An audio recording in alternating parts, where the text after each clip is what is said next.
Distinguished guests, ladies and gentlemen, good morning.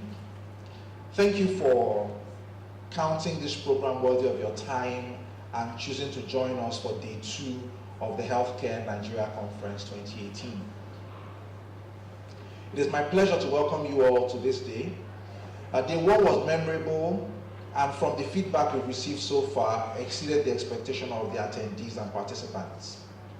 For those who were unavoidably absent, the opening panel discussion on building a sustainable healthcare ecosystem was excellently delivered and very engaging. We were also privileged to witness the renaming of our Jewish speaker, who took the name Babajide in response to his appreciation of Nigeria and Nigerians. Please take some time to go and see the exhibition area and see some of the unique and modern healthcare services available in the Nigerian marketplace today. Some of the exhibitors have brought in some really interesting items that will be well worth your while to actually see. As I mentioned on day 1, the theme of this year's conference, Sustainable Healthcare Roadmap, was derived from our current day reality, where it is no longer sufficient to have potential or hope or just desire. The existential challenge that we face as a people, due to the prevalence of basic sanitation-driven diseases, combined with the explosion of the incidence of non-communicable diseases, amidst an environment with high maternal and infant mortality, means that without corporate and individual action, we will see a reduction rather than an improvement in the life expectancy of the average Nigerian. We should avoid this outcome as best we can.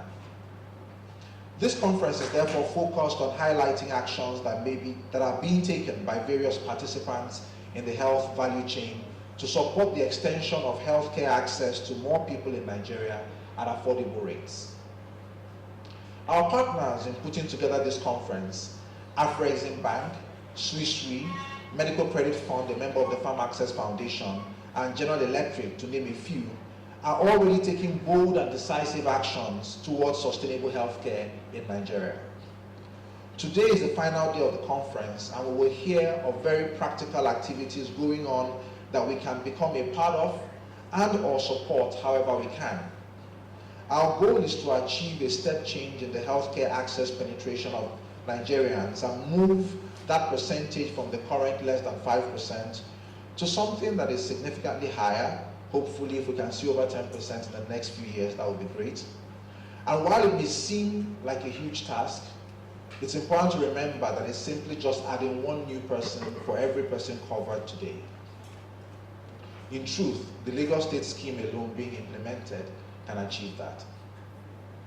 Ladies and gentlemen, it is our earnest expectation that when, by the grace of God, we convene in 2019, we will have stories and examples of the difference that each of us has made in the next year to provide access to health for more Nigerians at affordable rates. Only then will we be able to justify the time and resources committed to this conference. Please remember to share what you're learning and who you're meeting on social media. Use the hashtag Healthcare Nigeria. You're welcome. Definitely have no words for today for now. But one thing I do have words for is the fact that it's going to be very, very engaging, very amazing as well, and very, very eye-opening. At this time, it's time for us to just have the very first discussion. Yesterday, remember that Dr. Olamide Okulaja led the way yesterday by talking on building a sustainable health ecosystem, the roles of hospitals, pharmacies, and diagnostic centers. And kindly remember as well that at the end of lunch today, we also have another small mini conference that will be coming up after us, of course, for people that have registered for that as well. And then also remember that you were given yesterday when you were coming into the hall a raffle ticket stub. Please hold on to that stub very, very closely, because if you don't hold on to it, I may take it from you and I might claim your name, because I got a new name yesterday. Who says you can't get a new name today? So yes, so tomorrow, I beg your pardon, today at the end of the day, we'll be having a very, very short raffle draws.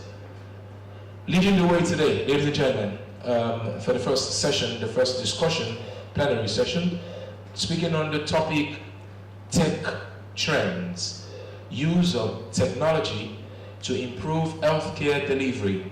I take that again, tech trends, use of technology to improve healthcare delivery.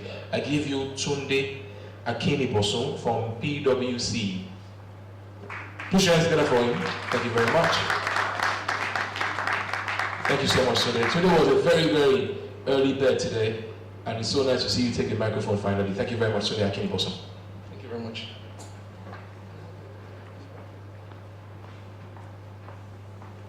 Good morning, ladies and gentlemen.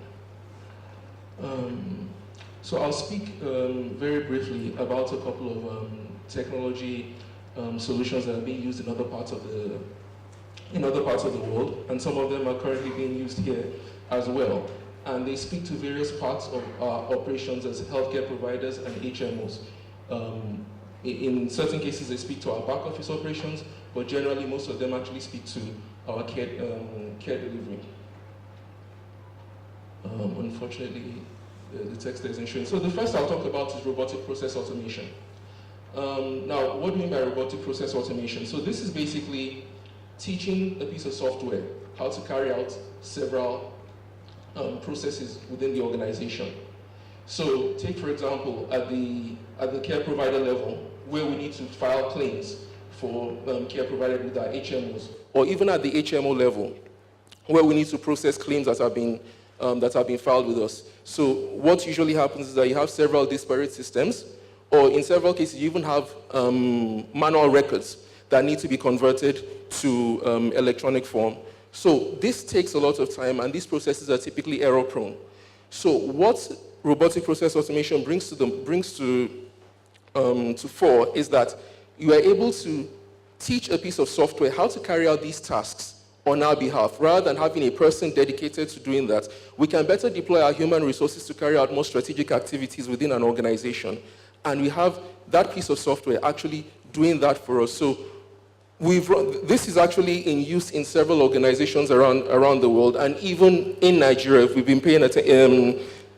It's been in media recently, particularly in the financial services sector. So we've run proofs of concept with some of our clients, and we've been able to help them achieve up to 75% improvement in their turnaround time for carrying out several of their processes, and also over 50% reduction in their cost for carrying out some of these processes. Now, it's important as a healthcare organization to introduce efficiency, particularly as we grow in scale, so that our cost of operations will remain efficient in delivering our services, and that's why this is important to us. The next is 3D printing. I won't speak too much on this because the gentleman who presented from Swiss Re, he dwelt on it a bit, but essentially we're seeing ability to print organs, replacement organs. This is going to continue to mature as time goes on. Now, somebody asked a very important question yesterday about all these technology innovations that we're talking about. How exactly are they going to impact the life of the rural dweller? So the next point I'm going to be talking about is on unmanned aerial vehicles, right? These have become a critical tool in terms of logistics delivery in various industries around the world, and healthcare is not left out. So right now in certain countries in East Africa and in Southern Africa as well, the unmanned aerial vehicles are actually being used to transport various medical infrastructure. So we're talking about blood samples, we're talking about drugs to remote areas, and samples are being taken from those remote areas to areas where they can be tested. And so that saves time, that saves costs, and that also ultimately helps in saving lives.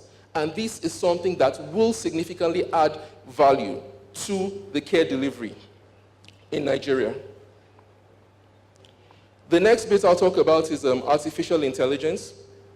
Now, this is something that is already in use in our lives on a daily basis. So everybody that has a smartphone, there's some level of artificial intelligence, some form of artificial intelligence that is at play in there. And in certain cases, we've taken it for granted, but this is actually something that holds significant promise for the delivery of healthcare in the future.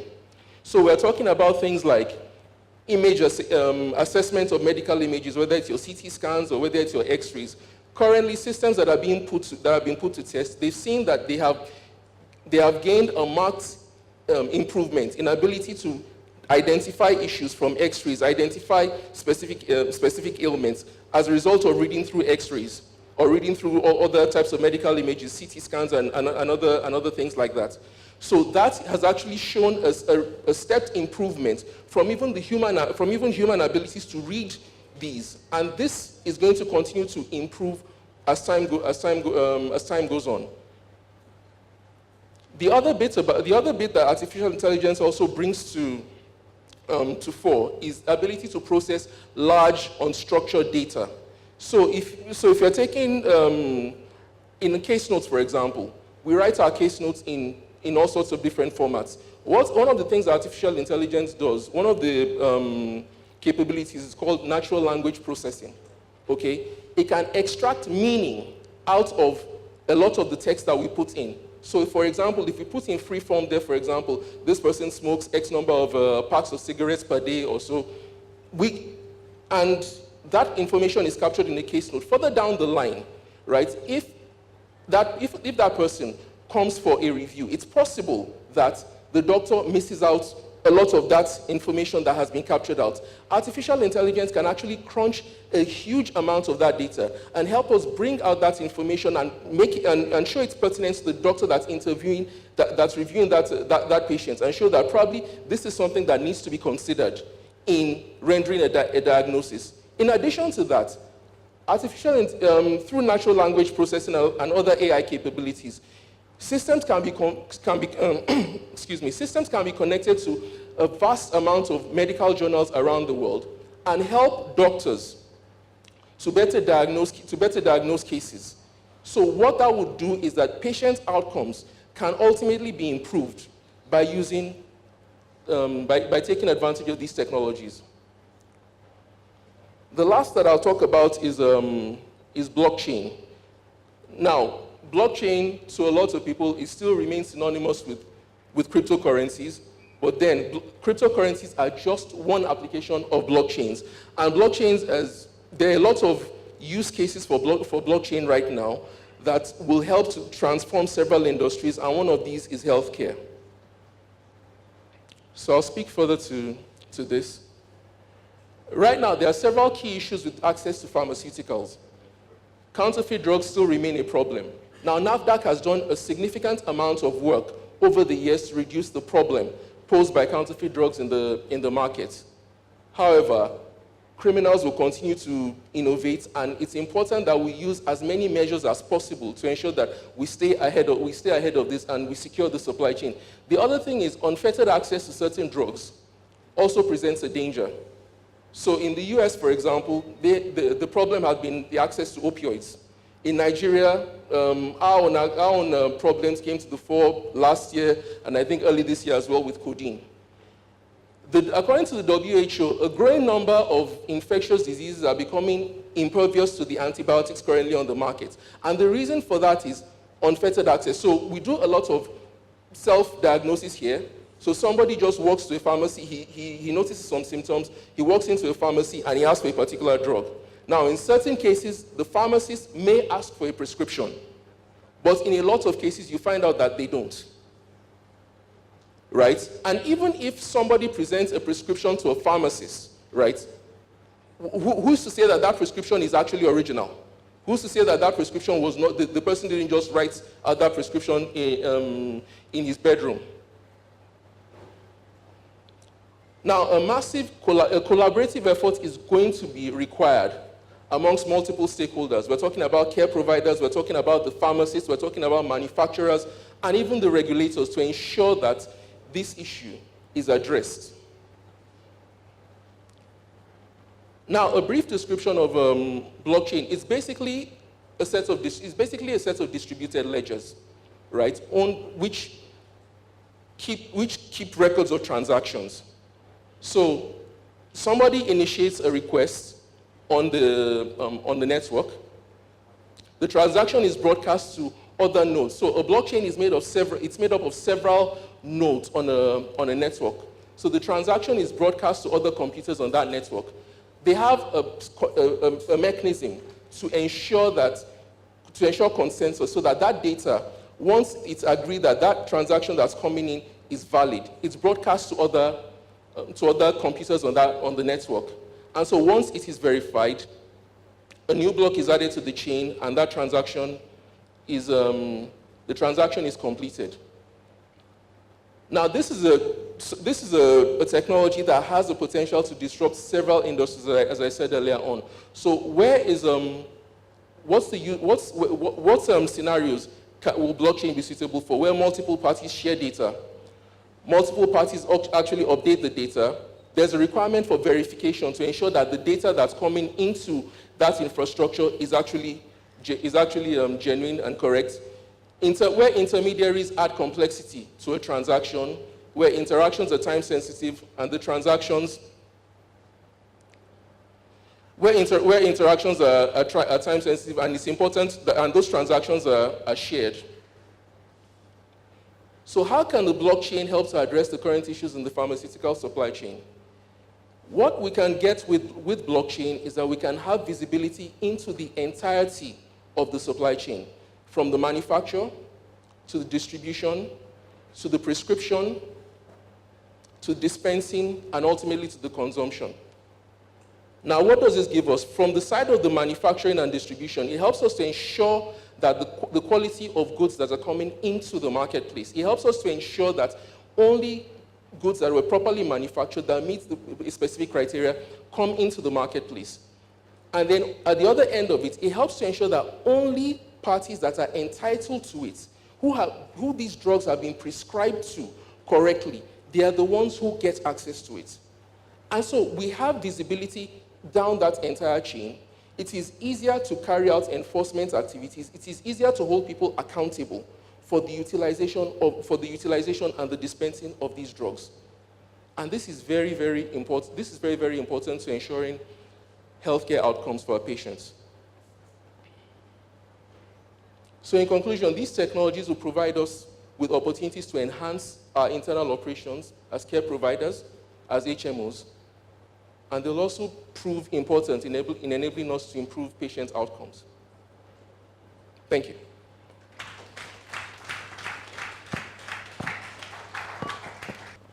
All right, ladies and gentlemen, thank you very much. That's the voice of Tunde Akinebosu from PwC. I think you deserve a warm round of applause.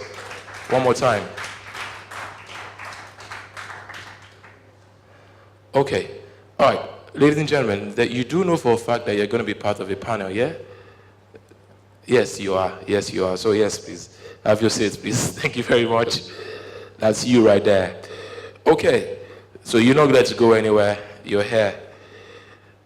It's going to be an interesting panel session, ladies and gentlemen, because we have carefully selected these crop of individuals who have, over the years, been absolutely outstanding in their fields. Ladies and gentlemen, this is the Healthcare Nigeria Conference. Thank you very much, Kemi, for the year 2018. This particular event also took center stage last year in 2017. Distinguished ladies and gentlemen, it's that time for us to talk about the quality of who is who on my panel. Please, I ask that you give every member of the panel discussants a huge round of applause, starting with Dr. Jimmy Coker from the Lagoon Hospitals. Please come forward, sir. Thank you very much.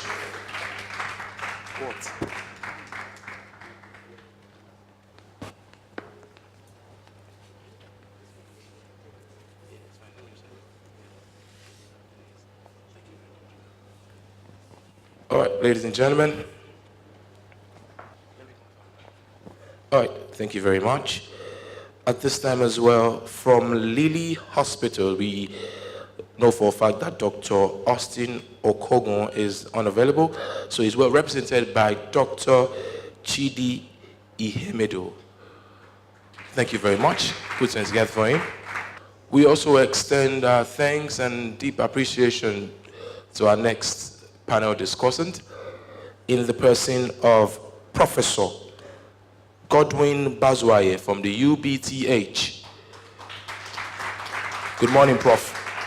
I remember this man speaking quite well last year for Tremendoc. He actually told me last year that he was going to use 4 of the 5 minutes allotted to him. But unfortunately, he's not here today from Tremendoc. Jay Chik is here, but definitely his co-founder, Charlotte Odunlade, is very much here. Good morning, Charlotte. Please come forward. Thank you very much.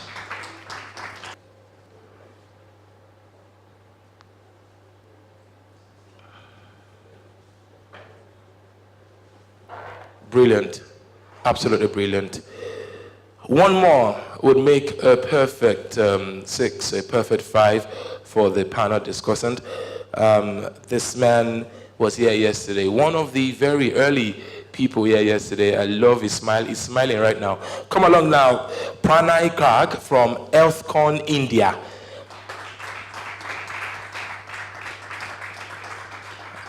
So I'm not going to be part of the panel, so you can shake me first, okay? So then you shake him and I shake the rest of them. Thank you. Ladies and gentlemen, yesterday was electrifying, especially with the cast and crop of people that we had as panel discussants. Today is the same. Yesterday we had Ayo Adio as the moderator.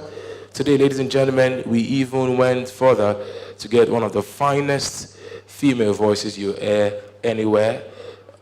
Easily one of the most intelligent women you'd find walking into any room.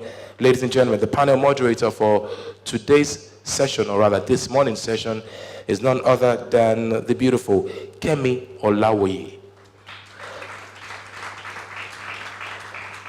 And that's where we leave it at this point. Over to Kemi and the panel discussant. Thank you, ma'am.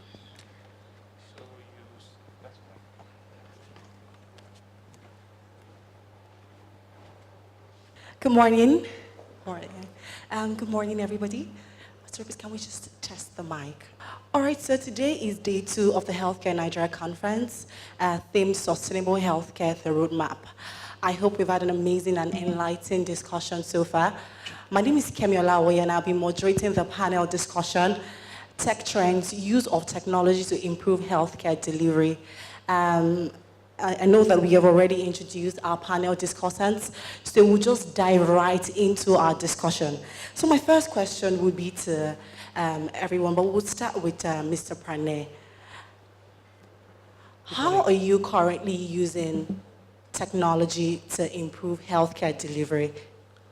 Well, so the way we improve healthcare delivery is to be able to bridge the urban-rural divide.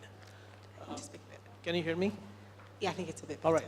So the way we use technology is to be giving a platform which bridges the urban-rural divide.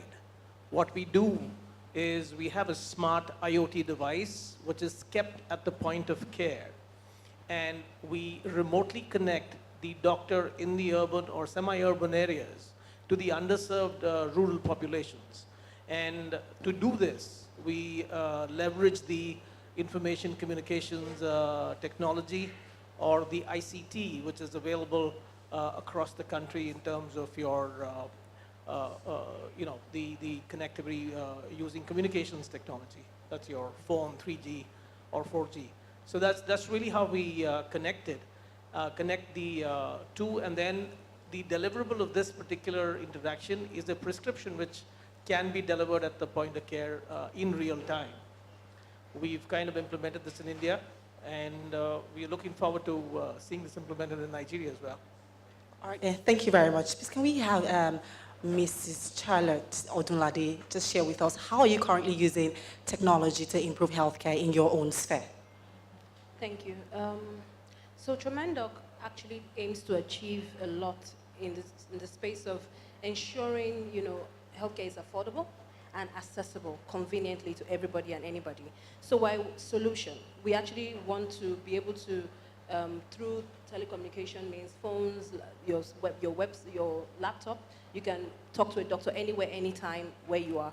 So that's what Tremendoc really is all about. We're ensuring that our pricing is right in terms of it's affordable by everybody and anybody. We're also trying to reach the rural areas through partnerships with healthcare centers and ensuring that the solution is available using devices in those areas that are remote as well for everybody. Thank you. Okay. All right. Okay. All right. Thank you. I'm a professor of hematology. Sorry, there was an error in the brochure that says I'm a dermatologist. Apologies for that. Dermatology has to do with the skin. I have to do with blood and blood diseases. And the way we have, I was doing bone marrow transplant before in Switzerland, and it's been postulated since 2009 that you can't do bone marrow transplant in developing countries. So by 2011, I with my team, University of Benin Teaching Hospital, were able to do the first bone marrow transplantation for the cure of sickle cell.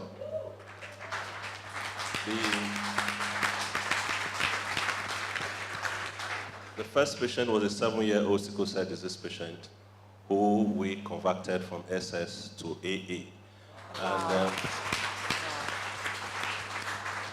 since then, we've collaborated with a private center also in Benin City, Celtech Healthcare Medical Center, and we've done a total of 7 bone marrow transplants.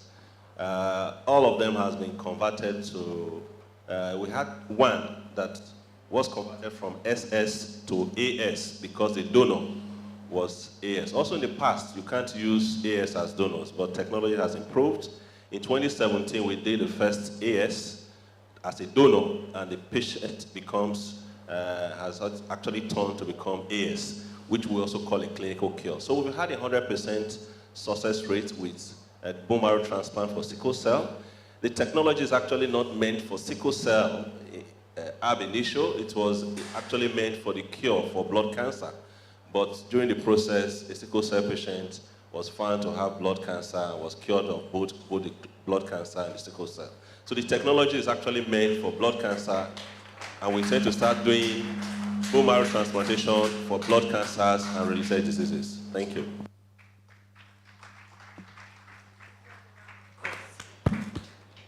All right.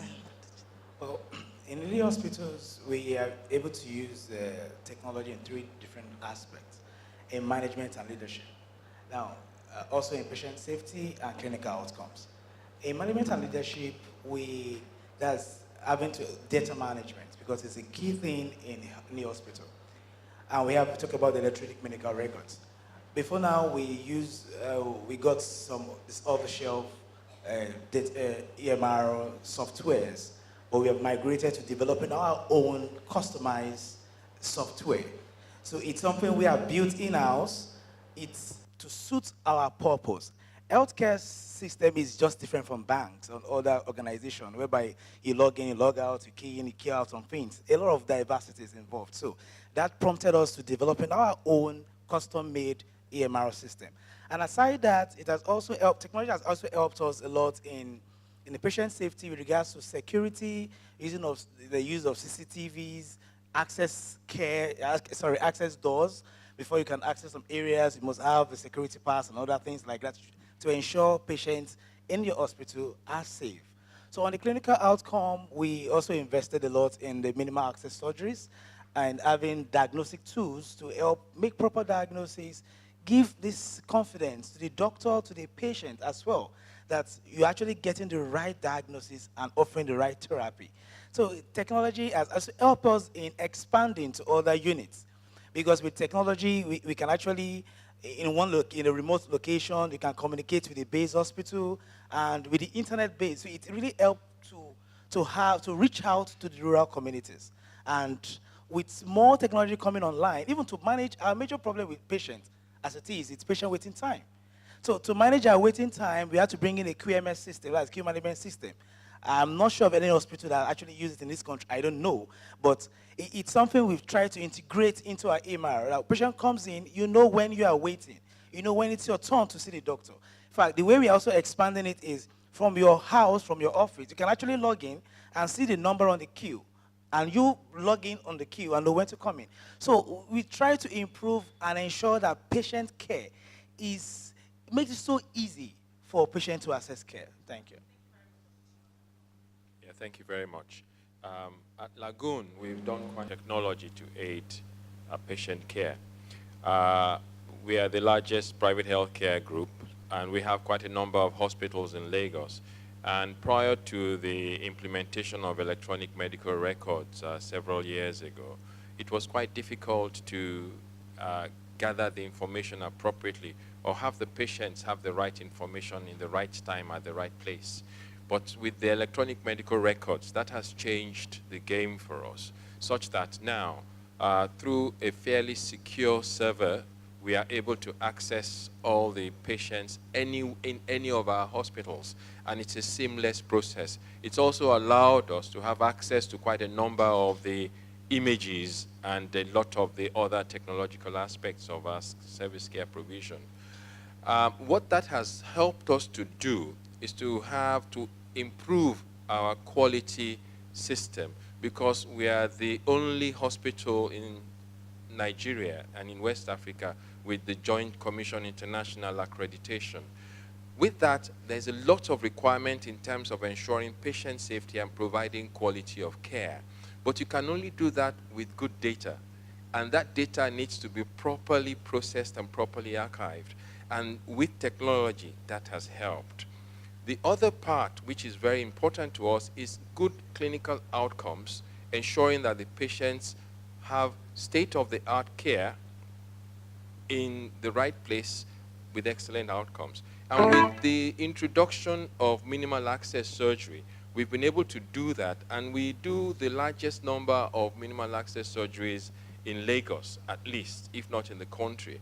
And the same with the endoscopic procedures that we do, whereupon we don't have to open people up now to remove large polyps. We can do all of that through the endoscope, and they go home the same day with very, very little after effect. So all of those things have helped.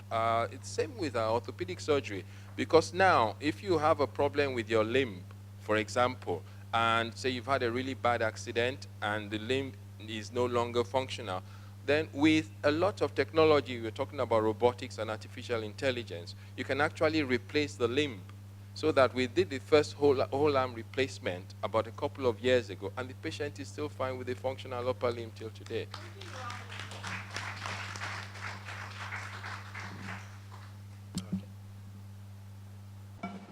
Okay. One of the many things that we do in PwC is advise our clients on the use of technology and work with them to deploy those technologies to enhance their operations and ultimately achieve their business outcomes.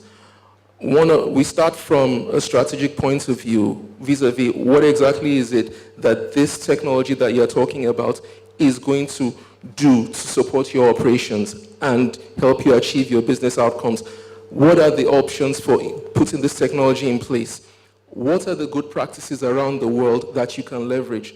And what are the learnings from other industries that can also be brought to bear in your industry? Because I think that's very important, that we learn from, there are learnings that can be taken from other industries to improve healthcare. So what learnings can we bring in to enhance your operations from a technology perspective? So we work with our clients to put those systems in place, right? In addition to that, other things like have been mentioned, we work with our clients to enhance their ability to derive insights from their data vis-a-vis their patient care, their back office operations, right? To ensure that they are able to operate effectively and meet their business objectives. Thank you. All right, and thank you very much. You would agree with me that technology is the next big thing all over the world. And if I may say, I think that healthcare is lagging behind just a little bit. So it's exciting to see that our panel discussants are doing all of these amazing things across board. I'm going to ask questions directed at different people, and we have just 1 minute each because we're trying to manage time as much as we can. I know that we're doing amazing things, and we'd like to say all of the things that we're doing, for the next 1 or 2 hours.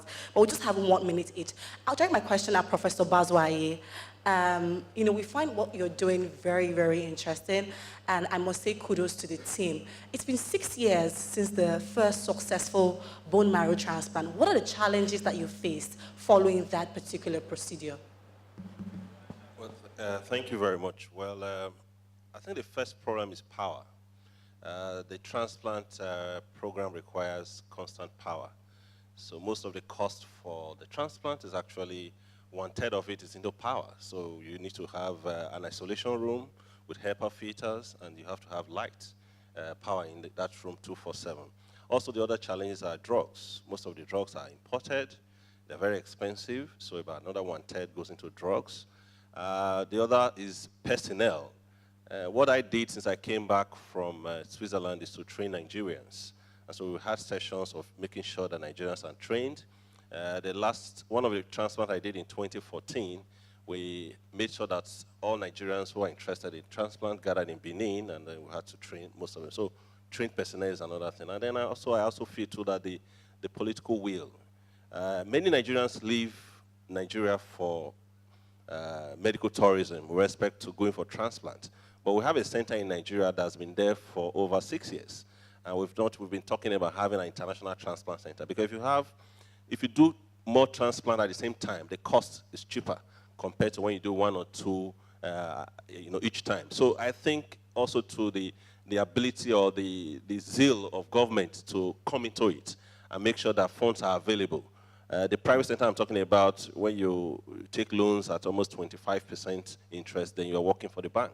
But my colleagues in India, they take loans at 1%, and with that, they're able to build facilities that are. So government needs to put money into that. I get patients in Benin from Uganda, from Ghana, from Cameroon, but we're talking about having government into putting things properly to ensure that an international transplant center can be built for transplant, because Nigeria has the highest number of sickle cell patients in the world. And we are supposed to be pioneers of things that are happening around sickle cell, but we're not doing that. Technologies are done elsewhere, and we try to. So I think a lot has to be done with respect to government and NGOs and everybody.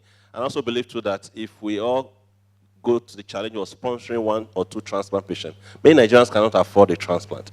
So I've spoken to the governor's wife, for example. If all governor's wives sponsor 1 patient every year, we'll have 36 patients every year. And in 4 years, a lot of things will be done. Thank you.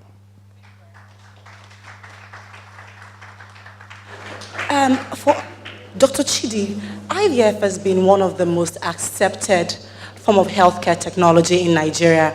And we can see a lot of patients just easily saying, oh, you know what, I'll just rather opt for an IVF procedure. Considering the cultural barriers in a country like Nigeria, why do you think we've been able to overcome these barriers, to allow this acceptance for IVF procedures in the country? Yeah, culture is an important thing in medical care. And what we also look at is, as much as the culture seems to be a barrier, every woman wants to be a mother. So that is actually a given. And some are not lucky to be able to conceive naturally.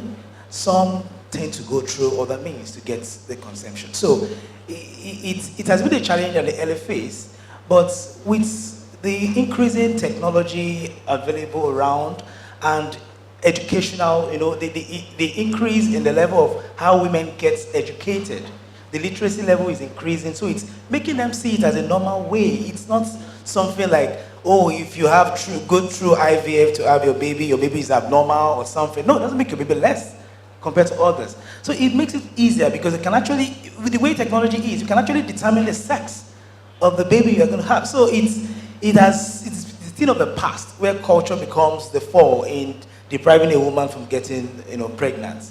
But the major problem right now is just the cost, because we don't produce anything here. We import everything. Drugs, equipment, we import, but even human resource, we even import. So it's a problem. So that's why the cost cannot come down.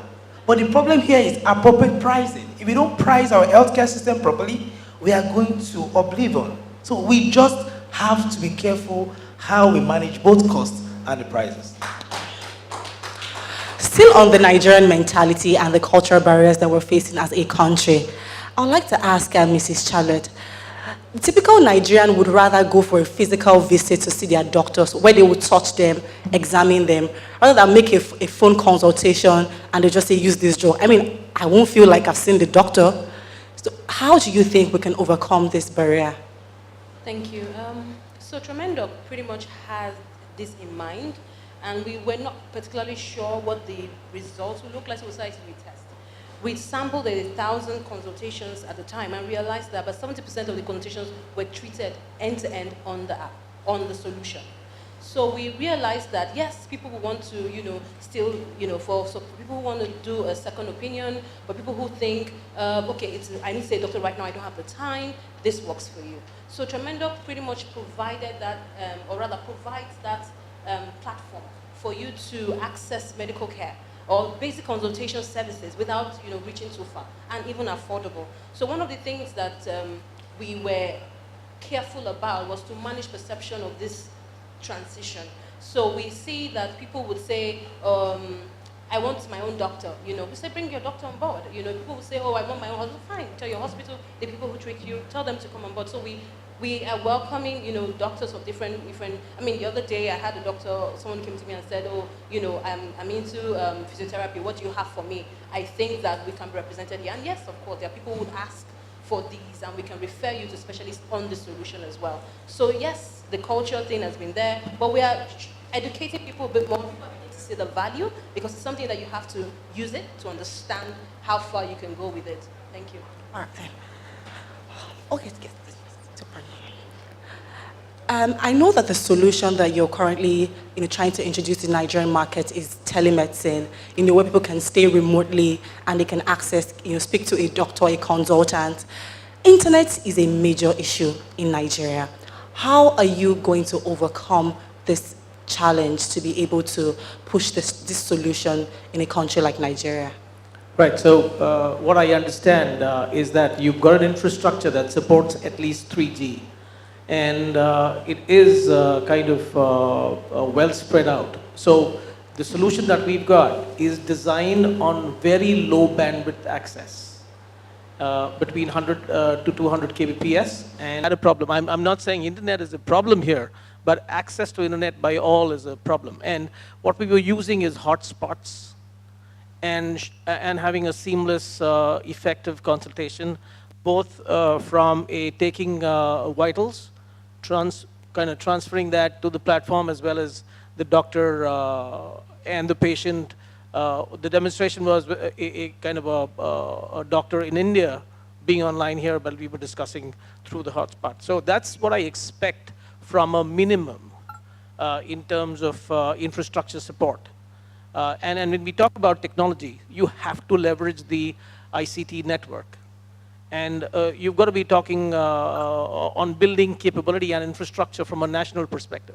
So that's really how I would see Nigeria overcome this problem.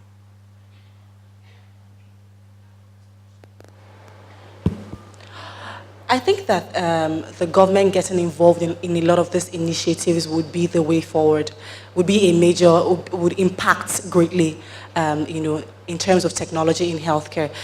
Dr. Jimmy, why do you think that that technology in healthcare has been private sector driven for the most part in this country?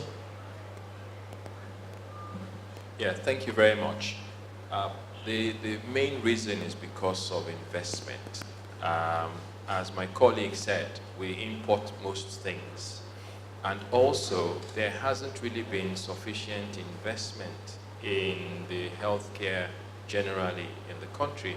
You know that we spend quite a lot less of our GDP on healthcare than most of our contemporaries. And an interesting data which was provided showed that the healthcare spend per head of population is something like $114 per annum. And we spend about $72 per annum on GSM and airtime. So you can see where our priorities are. Aside from that, most of the technology require constant power, for example, so that if you are doing keyhole surgery or you are doing minimal invasive surgery, You're relying on looking at a screen to be able to do what you're doing. So if you don't have constant power, then you're not going to be able to do that. A lot of the equipment are quite sensitive, quite complex, quite delicate. They need to be cleaned properly. You need to have the right training to be able to do all of this. It requires investment. So that investment is not just on infrastructure, it's not just on equipment, it's also on the people, so that everything can come together. And until we actually get our priorities right, I think the private sector will continue to lead, unfortunately. Wow, that's very unfortunate. And I think we're thankful for a conference like this so that we can have these takeaway messages, and hopefully the organizers can take it to the stakeholders and we can have a change. I know you've been at the forefront of minimally invasive surgery like laparoscopy. Any future plans for non-invasive surgery and pinhole surgeries? Yes, they're actually the same. There are different names. So they're referred to as pinhole surgery, keyhole surgery, minimal access surgery, minimally invasive surgery. They're all just describing a concept where what was traditionally done through the open technique is now done by inserting a camera into a patient, and that camera transmits the images onto a screen. And the better the screen, the better your perception of what is going on. And the clearer the images with the better chip cameras. Once you have that, then you need to be properly trained to have what we call spatial cognition and to be able to have enough dexterity to move things because you're looking up what you're working below. That's why the kids of nowadays who are more familiar with computer games are actually better at doing this. But you need those ingredients to be able to do that. But what is still lacking is the sufficient infrastructure in place to allow this to take hold in the rest of the country. Thank you very much. Unfortunately, we're running out of time for this panel discussion.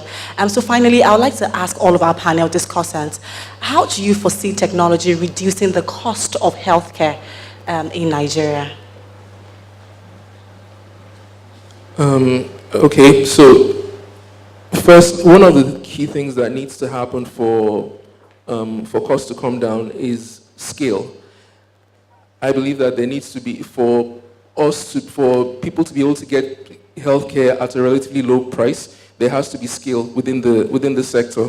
Right now, there are very few facilities that have that level of scale and are able to bring that down. Now, by the time we get scale, technology is going to need to be deployed to ensure that those facilities are able to operate efficiently and effectively. They're going to need to have access to analytic systems to make a huge amount of sense of their data that's in their possession to improve the healthcare outcomes for their patients. So those are some of the things that need to happen. Okay. All right, then, scale. Just a quick reminder that we have 1 minute each, less than 1 minute actually, to quickly round up on this. I think in addition to the scale, what also needs to happen is to try and ensure that a lot of the practitioners are aware of what is happening and providing the platform for training, which is what we've done with the Laparoscopic Surgery Society of Nigeria, where we've tried to engage both the public and the private sector in training camps so that they're able to see what is possible to do. Also, we've engaged with a lot of the international equipment manufacturers. Because we import virtually everything we do, we need to find a cost-effective way of ensuring that a lot of what we use can be provided for us at a cost that is available and affordable. And the only way we can do that is by the manufacturers coming directly, because unfortunately, using the middlemen means that they have to mark up the prices, which then makes it quite a lot less competitive for us. Thank you. Thank you very much. Anyway, I would like to start by saying healthcare is not cheap. And I want us to understand that very, very well. It's not cheap. In Nigeria, healthcare is about the cheapest you can even get outside compared to where you get outside the country. But in relative term to the quality, it's so bad. So for a quality care, it is not cheap. But yet, we still need to bring down the cost. So bringing down the cost, making it affordable. The word is affordable. And we mix up a lot of things by saying, if I give you 5 naira, I should be able to see 2 people or 3 people with that amount. But if you look at the cost of putting those things in, because in this country, we don't have power. We don't have water. As a private investor, you provide your land, you provide your power, you provide your water, you provide your human resources, you provide everything. Who is going to pay for that? So, the economics of scale is what's going to help us a lot. If we come together as a group, not a one-man show. If you have a group practice, you can bring down the cost of things, just as what he said. And also, the health insurance is another way of assisting. And aside that, the government needs to come in. Because one important thing he said was, you want to get a loan, and you're giving you 25%, 30% interest. How are you going to do that? You're going to continue to sustain at that level you are. In 20 years, you will go down the drain. So it's something we really need to do. In Nigeria, as far as we're concerned, we are joking. We are joking. We are just deceiving ourselves and talking theories. We need to face the realities. We need to see what is happening. Go to the field and see what is happening. Set up an investment. By the time you get your bill for power, for water, for staff, your admin costs, your direct costs, your EBITDA is like 5%. So we talk about cost, bringing it down, but how about the value? So we need to match the value to the cost. So a lot of things are into play, but I just keep praying and keep working and keep acting in the direction that will help the health system. Our facilities in Warri, and you can imagine people feel Warri, what is there? You know, most health centers, good, you see them in Lagos, Abuja and co. But we felt in Delta State, the population is lying in South, that deprived of good health care. To have a standard health care is very expensive, but we will keep driving it. With high demand, high supply, the price will keep going down. So that is the key word. Thank you very much. Thank you. Well, a lot has been said. I usually do not believe much in talking because I think Nigeria, what we do more is to talk. And then there's no action that usually follows. I've spent the past 6 years talking. And so at a point, Obasanjo once asked Professor Bazwai, what does it take to build an international transplant center in Nigeria? That was 4 years ago. And the minister was sitting very close to me. And we mentioned less than 1 billion. We'll build an international transplant center. But up to now, we're still talking. So, and the question is, what is less than 1 billion to a country that could celebrate its independence with billions of naira? So as my friend said, we're still joking. But I am a strong Nigerian. I believe much in Nigeria. If not, by now, I should have potted. But I believe one day we'll keep... You see, we are not proactive. Nigeria is such a country where we just talk. People need to, the ministry, the government needs to be proactive. They need to decide and say, we need to make our health system good. And one of the reasons why it's also not too good is that most of the top men go out for health care. If you know that your child needs bone marrow transplant, it must be done in Nigeria, you make sure that we have a center. If you know that your child needs endoscopic surgery, you need to go to a hospital in Nigeria, you will make sure that there's endoscopic surgery works. And these are our problems. Government, we need to be proactive. We need to invest in health, which we are not doing yet. And until we do that, we'll keep dancing in circles. But I believe strongly that one day we'll get there. As everybody has said, I think one thing I would try and elaborate on is more investment. There needs to be more investment in healthcare infrastructure, in healthcare accessibility, in telecommunication access to telemedicine around the areas where, you know, medical care is scarce or limited. We need a lot of participation from everybody, private, government, you know, everybody, you know, even the people. I mean, look at it today, we have a lot of medical doctors, depletion of, you know, of the scientists, so people are leaving the country. But one of the things that I think Tremendoc also tries to do is, you know, encourage a lot of our medical practitioners, people who work with us to, you know, try and solution. So I think that, yes, everybody needs to be involved, there needs to be more participation, and investment is key. Thank you. Thank you. Right. So I quite agree with Dr. Chiri here in terms of understanding cost with value. In terms of, so when we talk about making healthcare affordable, it's about the spend or what you're spending to get the value. And like all of the panelists here mentioned, that there is a need to derive a value from what is being spent, whether it's the government, whether it's the private providers, all of the stakeholders, whoever is spending and getting value, that is what we need to see. And if you talk in healthcare, we talk in infrastructure, we're talking facilities, we're talking how to deliver healthcare to the last mile. And that's really where the stakeholders, I think, need to have a look in terms of what they're spending and how they're deriving the value out of that. So that's really in terms of how to get the true value of healthcare up to the last mile. In terms of the villager deriving the value, then the government or the public health has earned what it spent. I would look at it that way. Thank you. Thank you very much. It is non-negotiable that technology is a key part of improving healthcare in the next few years. I think that another major take-home for us today is that the government needs to get involved, and we also need core investment to ensure that we improve healthcare delivery in the country. It is on this note that we have come to the end of this panel discussion. We hope that you were able to take a few points home, and we hope that in the next by the next conference next year, and we won't be talking about the same thing. And as Professor Bazoaye said, we won't be talking. Thank you very much. My name is Kemi Olawoye. No, gentlemen, you have to sit. You have to sit. I think that includes Kemi. Ladies and gentlemen, I don't know about you, but strongly I feel this right chair is easily one of the best panels you've ever heard. I strongly feel so. And it has really dropped the gauntlet for the next panel coming in, which I'm sure would even do better. But interestingly, Professor Bazoaye, if you say you've been talking, how much airtime have you bought? How much credits? Because it seems as if he's a man who is really tired of talking. And of course, Dr. Chidi is here saying, healthcare is not cheap, which is not. So there's a difference between chemist and pharmacy.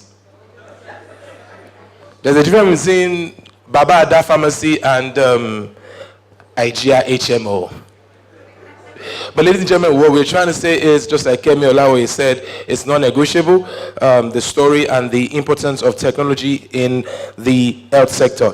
This particular panel discussion was how technology can help to better serve the undeserved, of course, that's rural healthcare, showcase innovations and initiatives in the Nigerian healthcare sector, pinhole, non-invasive surgery, bone marrow transplant, telemedicine, and IVF. Ladies and gentlemen, yesterday, if you were here, one of the feat that happened here was the fact that we showed them a lot of appreciation via receiving and handing over a plaque. So at this time, ladies and gentlemen, I'd like the honor of bringing forward the CEO of IGEA HMO, Mr. Obinia Bajoy, to come complete this particular task. Please put your hands together for him. Thank you. Thank you very much.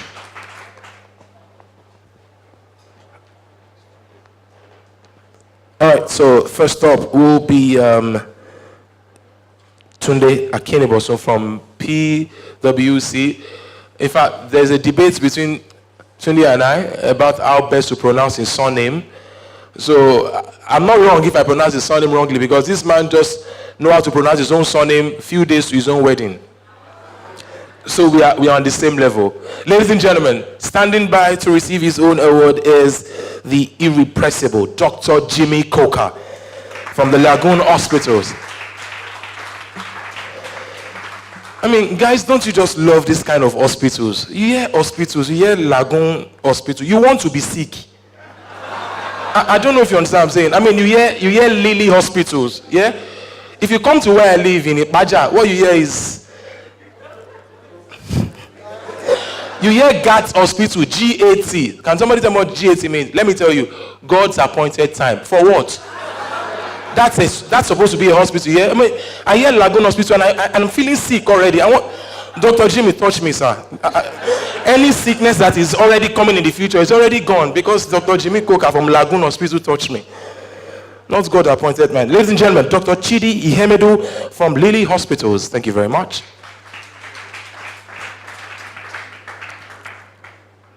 Ladies and gentlemen, the next award will be given to the man who is tired of talking. But I'm sure he will still talk to his driver when he's outside now. Professor Godwin Bazwaye from UBTH.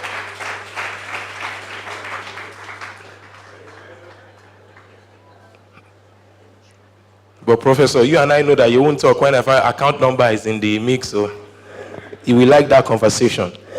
Ladies and gentlemen, we also thank extensively, quite well, co-founder of Tremendok, Charlotte Odunlade. Thank you very much. And the last recipient of this huge plaque is none other than Pranay Garg. Pranay Garg is from Healthcon, India. All right, ladies and gentlemen, at this time, so Mr. Obina, you stand. Everybody right at the same time, including Kemi Olawoye. We take a picture.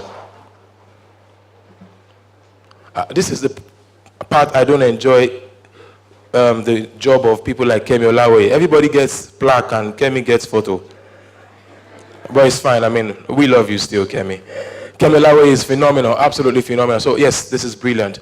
Ladies and gentlemen, this is where the social media should probably be buzzing right now. The social media will be on the screen at this time. Please do well to do the Healthcare NC. Do follow and like our posts on social media. Instagrams and Facebook, Twitter, the Healthcare NC. Ladies and gentlemen, one more time, the panel discussants. Thank you. One of the greatest walkers of all time, Johnny Walker. In his words, he said, a journey of 1,000 miles does begins with a footstep, and yesterday we started. Oh yes, we did.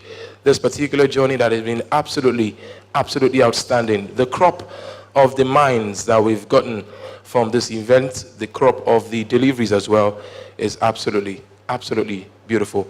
All right, so we cue in an advert from Tremendok, so we try to listen and probably watch what Tremendok are having for us at this time. So guys, I'll be back shortly. Tremendok on the screen.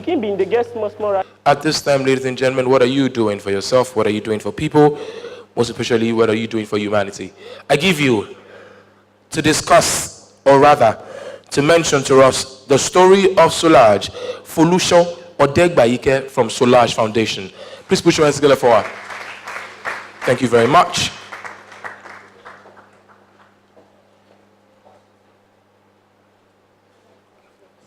Thank you. Have I got your slides? You want to? Yes. Okay, so I think this is left and right. I think so. What happens to the left? We're good. Good morning, everyone. My name is Folusho Odegbayike. I'm a co-founder of Sickle Cell Foundation, Solange Foundation for Sickle Cell. So the foundation started in 2011, and it was founded by my husband, late Olubi Odegbayike. I don't like to be defensive, but I'd like to say categorically that it didn't die as a result of sickle cell. It was something else. So I would say that sickle cell is not, it's not something I hear on the radio or see in the television. It's real to me. So what has happened is, since we started Solange Foundation since 2011, it's not moving. Sorry about that. Okay. It was founded in 2011, and he took it up by himself, being the main founder. He was just a co-founder then. And he administered this foundation solely with the aim of giving good health care to indigent patients. And how this happened was the fact that he realized that there are lots of people who live with sickle cell, but a lot of people cannot afford the medical care that's required. And like I think Professor Bazwaye mentioned earlier, we have the largest population of sickle cell patients in the world. So sickle cell disorder is something that's meant to be major for us in Nigeria, but everybody has managed to kick it aside like it doesn't exist. But yes, it does exist. So we have about 150 children being born into this country with traits of sickle cell, and now arguably 75% of children that are actually confirmed to have sickle cell don't make it past their 5th birthday. Reason is, majority of the families that have sickle cell children cannot afford the health care that's required to take care of the children, cannot afford the nutrition that's required, and they also cannot afford, they don't even know how it is to manage this disorder.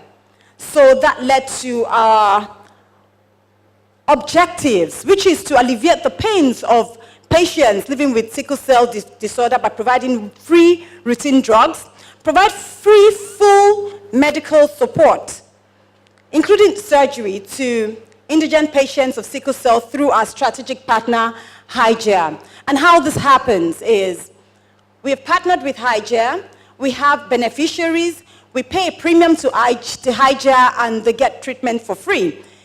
However, we still have arrangements where when we have patients or beneficiaries that are meant to go through surgeries, they still get taken care of, and we have to pay as usual.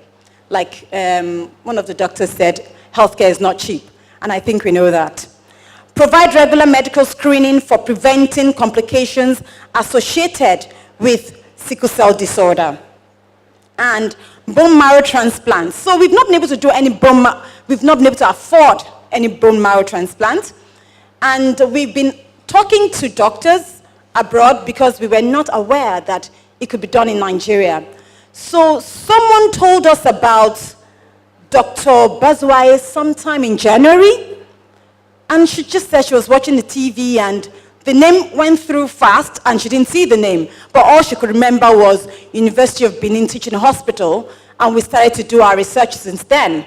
But we didn't intensify because at the moment we couldn't afford, at that moment we couldn't afford any bone marrow transplantation for any of our beneficiaries. And we also want to be able to provide, part of our objectives is to provide bone marrow transplantation for our beneficiaries and create awareness for sickle cell. At inception, we had only 5 beneficiaries, and we have grown over the years. We currently have 82 beneficiaries throughout Nigeria, and like I said, our strategic partners are HiGEA HMO, such that we're able to care for people outside the state, outside Lagos State, through our partnership with HiGEA HMO. And currently we have about 1,217 patients on our waiting list. We are unable to do much because of lack of funds, actually. Our achievement so far is, apart from our routine healthcare being provided to our beneficiaries, we've been able to, we noticed that many of our beneficiaries between the age of 2 and 14 have childhood stroke. Childhood stroke is one of the complications of sickle cell. All I'll say in this speech is, out of experience, I'm not a doctor, but experience managing this NGO. So we noticed that a lot of children have childhood stroke.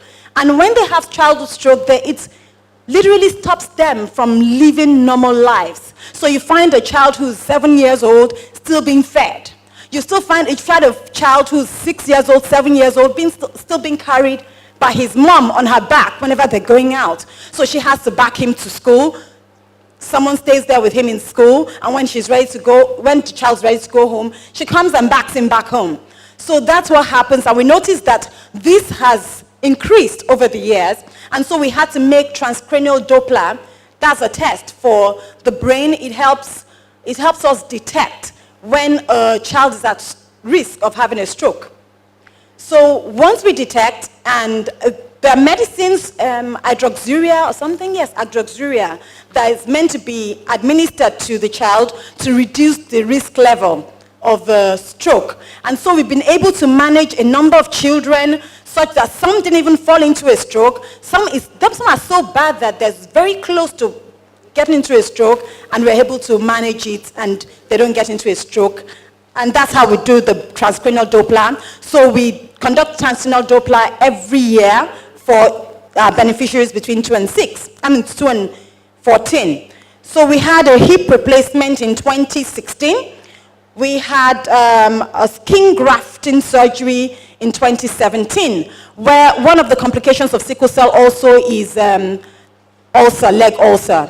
So we had a beneficiary who had leg ulcers on both legs. I mean, it was very bad. The legs were stinking at some point. So we had the skin grafting surgery done last year, and we have numerous genotype tests for people in the rural areas. So we organize that so that they know what it is to have to, they're aware of their genotype and they act accordingly. And then we have blood drives where we send the blood to the blood banks for sickle cell patients. Okay. Our pending issues. We have some pending issues. Like I said, we have 1,217 patients on the waiting list, 3 beneficiaries in dire need of bone marrow transplant. So what happens with these patients is, that they spend 80% of the time they're meant to spend in school in the hospital.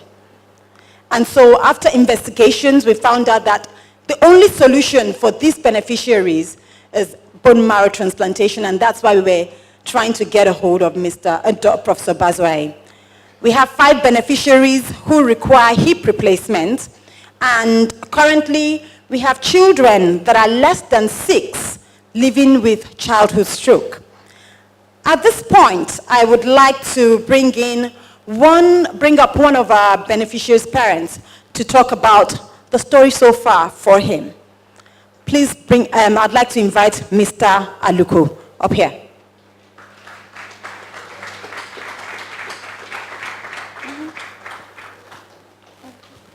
Thank you.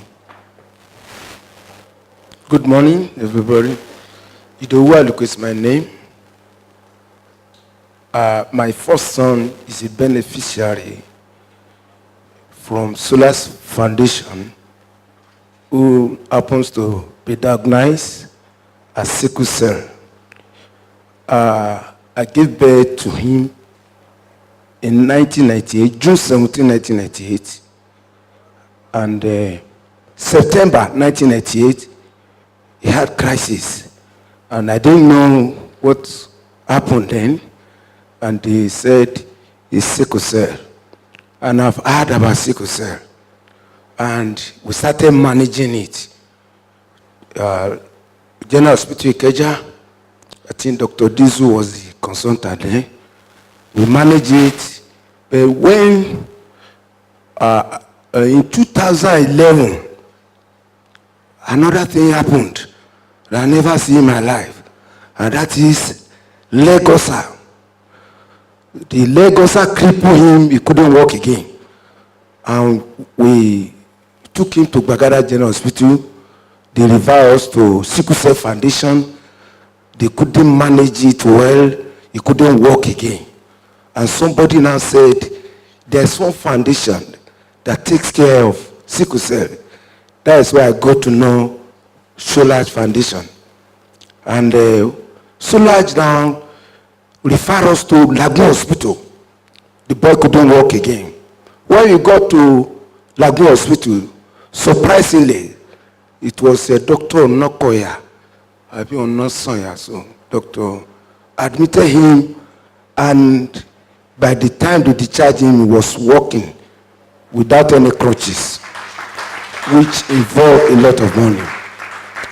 Now, in 2015 again, he had another crisis, which they call priapism. Priapism, I never had it before. I just took him to hospital, and they said priapism. I began to, where's the priapism? And to attend to him. And by support of Solage with IGR, we took him to Lagoon Hospital again, which was he also attended to. And the most costly drug I never had in my life, they prescribed it to him, and it is a drug. It cost 200,000, 28 tablets. And they provided it. Because by the time I got to know Solaj, I do not have anything again. All the property has gone. So,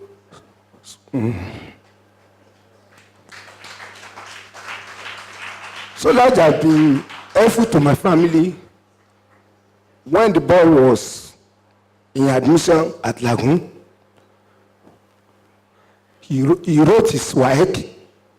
We took him to the from hospital to exam center. He wrote the WAEC. He cleared the paper. He was also admitted in Lagoon, Ikeja. He was to write JAMB. And we took him to exam center with ambulance. He wrote JAMB. They gave him admission on merit of his performance in UNILAG. Presently, he's at UNILAG. But the challenge we have, last year, after finishing an exam, he had crisis of therapy. And we took him to Lagoon Akwakwa. And after examining him, they said one of the problems is the leg ulcer, that they have to treat the leg ulcer and therapy. And he was admitted more than 1 month, almost 2 months, about for the leg to get healed. I was called that it's like Solaj cannot afford to pay for that boy again. And he was discharged. Eventually, we took him to Bobby to manage it. But the two leg broke back. Presently, couldn't walk. Because they told us that the cost of Lagoon is high. And they gave us another hospital. They could not afford to have specialists. Because you need dermatology, urology, and orthopedic. And most of these hospitals, they have this specialist. And that is our challenge so far. But I want to appreciate Solaj so far that they are able to take care of him to this stage. The boy is still in the University of Lagos, in Faculty of Social Science, and studying sociology. His name is Jerry Aluko. Anybody that is associated with UNILAG, you know this boy is still working with crutches. So I'm appealing. Any support you can render to Solaj. They have been help to many sickle cell. I also recommended at least 5 people to them, which they are still taking care. Even one of them still have a practicing problem about a month ago, which they eventually take care. So I want to appreciate Solaj and IGR for the encouragement, knowing that if sickle cell, they can't die. I know with this kind of treatment they have given him at Lagoon, you see him, you won't even know that it's a sickle cell. So I believe in taking care of sickle cell. It's only that it's very expensive to take care of them. Thank you.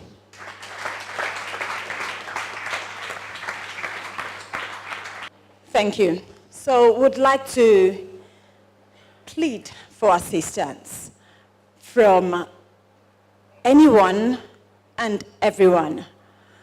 We have a number of children that are in dire need of bone marrow transplantation. We have children whose parents cannot afford antibiotics of less than 2,000 naira. So regardless of how little or much you can do, Solaj would be very grateful.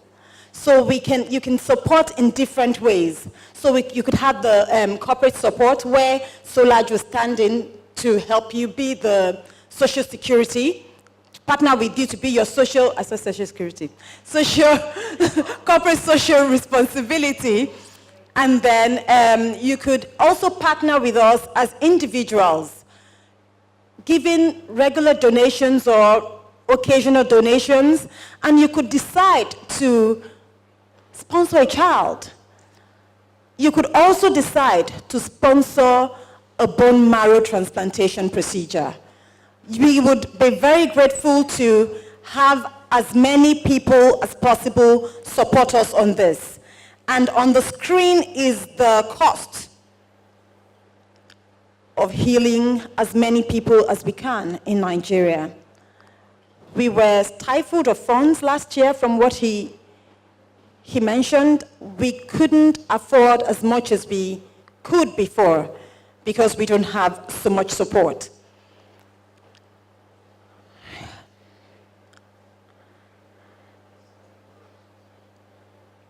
Our details is this. I'm ending this presentation by giving just a little sort of, would I call it poem? If we all empathized with the plight of sickle cell disorder patients, nobody ignored. If we all gave our time, prayers, and money, and nobody held back, then we would live in a Nigeria where no one dies of sickle cell disorder. Thank you very much for your time. And that's one of the things she also likes to mention, prevention. The fact that some people are actually AS, but maybe probably a mistake or something happened and they were told they are AA and they can go ahead. So we have to be very careful. And on a lighter mood, please stop marrying for the sake of love. You know, some people tell you, oh my God, I'm in love with this guy. He's AS and AS, but God is there. God is for us, okay? There's so many cases like that. We can actually prevent these things, okay? So yes, love is key, but then again, the health and well-being of your kids going forward is absolutely crucial. Speaking of crucial, now, shall we have the account number on the screen at this moment? That is absolutely crucial. The account number right there for Solange Foundation for Sickle Cell. That's the account number on the screen, as well as if at all, because that will be going off the screen in very, very soon time. I can tell you for free that it's a Guarantee Trust Bank account 0238663263 with the account name, of course, Olubi Odegbaike Foundation for Sickle Cell, which is of course same as Solange Foundation for Sickle Cell. She's still very much around. They have a booth right there in the exhibition. Just in case you missed out on yesterday's event, we had the opening of the exhibition center. And today as well, you can do well to go explore what we have on offer at the exhibition center. Ladies and gentlemen, moving on because of time, I would like to honorably ask that all our speakers that will be coming up shortly back to back would have maximum give or take of 7 minutes for all their deliveries. This is because of time. We are really pressed for time, and we sincerely, earnestly apologize. Moving on, ladies and gentlemen, I'd like to bring forward at this time the legal rights of patients. Doctors beware. It will be delivered by Mr. Tunde Irukera, DG, Director General, of course, Consumer Protection Council. Please come forward, sir. Please put your hands together for him as well. Let's clap for him, please. Thank you very much. Thank you very much, sir. Thank you. 7 minutes, please. Well, good morning. It's always a challenge to be in a room filled with doctors. You know how it is. And their insurers also. My favorite remark about doctors and their insurers was by former President of the United States, George W. Bush. And he said, because they needed tort reform, something he meant to say against lawyers that backfired against himself. He said lawyers are the reason why medicine is becoming very difficult and expensive. And that if you look in Texas, almost all the obstetricians and gynecologists were leaving because the cost of insurance was going very high. And so we've got to stop these lawyers because they're not letting doctors practice their love with women. But having said that, I come from the legal side. I'm a lawyer, and my current role in regulatory oversight for protection of consumers is in part legal. I thought I was going to speak for about 12 minutes, but it's down to about half. And so what I had done was to prepare 6 slides, trying to go with the rule of thumb of 2 minutes to a slide. But so what I'll do is I'll just run through that. It's not moving. Oh. Okay. And so the topic, again, patient care, professional ethical standards, and consumer protection. Is there a convergence or an intersection? Is this just some standards in business that you have to just find a way to meet and continue with what your real business objective is? Or is it a convergence where you get to a point where you know that these things go together? And so, what are the key questions? As the real question of liability or the standard of care, is that a critical infrastructure or just an ancillary component of your professional practice? I take the view that it's a critical infrastructure. The standard of care, the quality of care, the dignity of the care, and how equitable care is, as well as access, is as much a factor as the hospital bed, the training, and all the other things that have been discussed today from a funding standpoint. And are there legally permissible standards of care? The question is yes. But the controversy is enforceability. And I take the position that anything that is a standard that is permissible would have some enforceability with it. And there's something in law that you said assuming a standard in itself. So even if you, as an organization or a healthcare facility, create a standard of care, you're assuming that standard. And if anybody would proceed against you from a liability standpoint, they're in good stead to hold you accountable to the standard that you create, or at least that you portray. And in any case, there are professionally acceptable standards.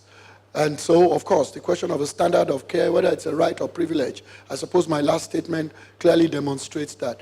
The fact that you feel good, the fact that you establish these standards and try to show that you're over and above, doesn't mean that what you're giving to your patients is just a privilege. It becomes a right, because you now owe an obligation to live up to those standards. And so are there ethical considerations or protection from liability? And those are the things you must consider. When you're looking to the standards that you seek to enforce, or at least to hold yourself to, what are the most important things to you? Are they ethical considerations or potential liability? And one of the most important debates about the cost of medical care in the United States today is the meddlesomeness of lawyers, malpractice suits, to the point where they think that access is so expensive because healthcare is so much more defensive. The doctors order a retinue of tests that might not be particularly necessary. Some people think it's because of capitation. Others, most of the practitioners say, listen, it's because some clown is sitting up somewhere in some law firm and is going to ultimately come someday and say that he's suing because we didn't do this. And they're real issues, but those are the things which we must also consider. Because there are things that are happening outside of your industry that you have no control over. For instance, in the legal industry, the question of liability you have no control over that. And to the extent that the tort environment can develop to a point where people are more litigious, it would affect your business. It would affect your profession. And so the point is that those considerations should not simply be ethical.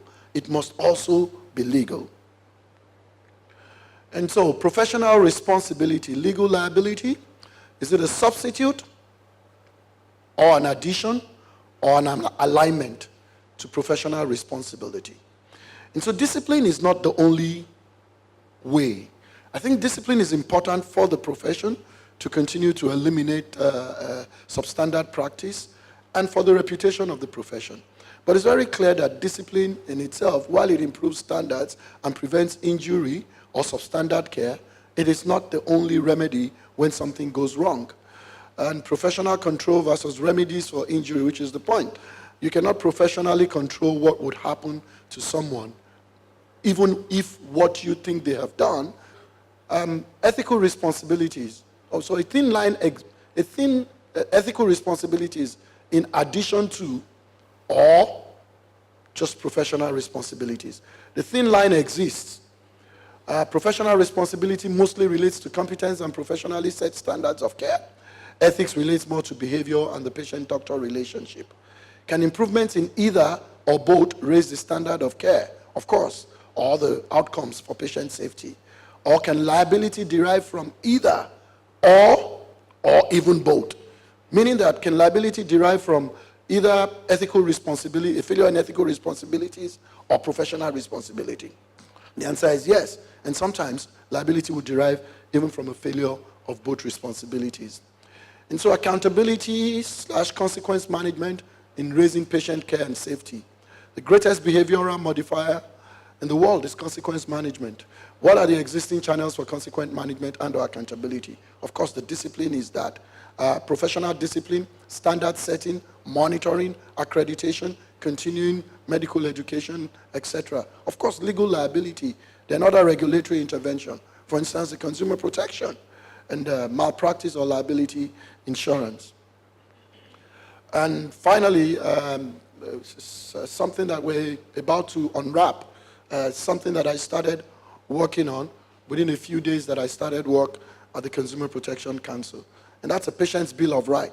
And please do not mistake bill to mean something that's going to go through the legislative process and become law. It's just a statement of patient rights.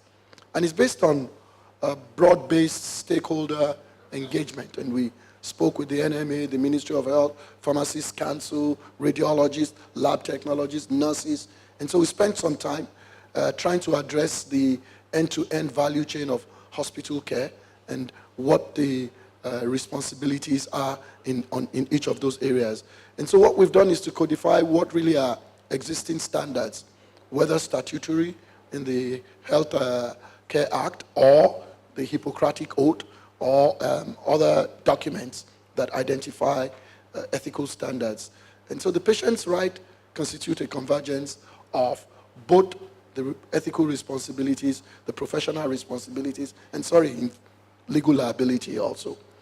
And so what this Patient's Bill of Rights is intended to do is to provide education on both sides, the providers and obviously the consumers, because it's a vital tool to improving the outcomes that we truly desire. And we believe that just having that type of education improves both the supply and the demand side of standard of care for getting the best possible outcomes. Thank you very much.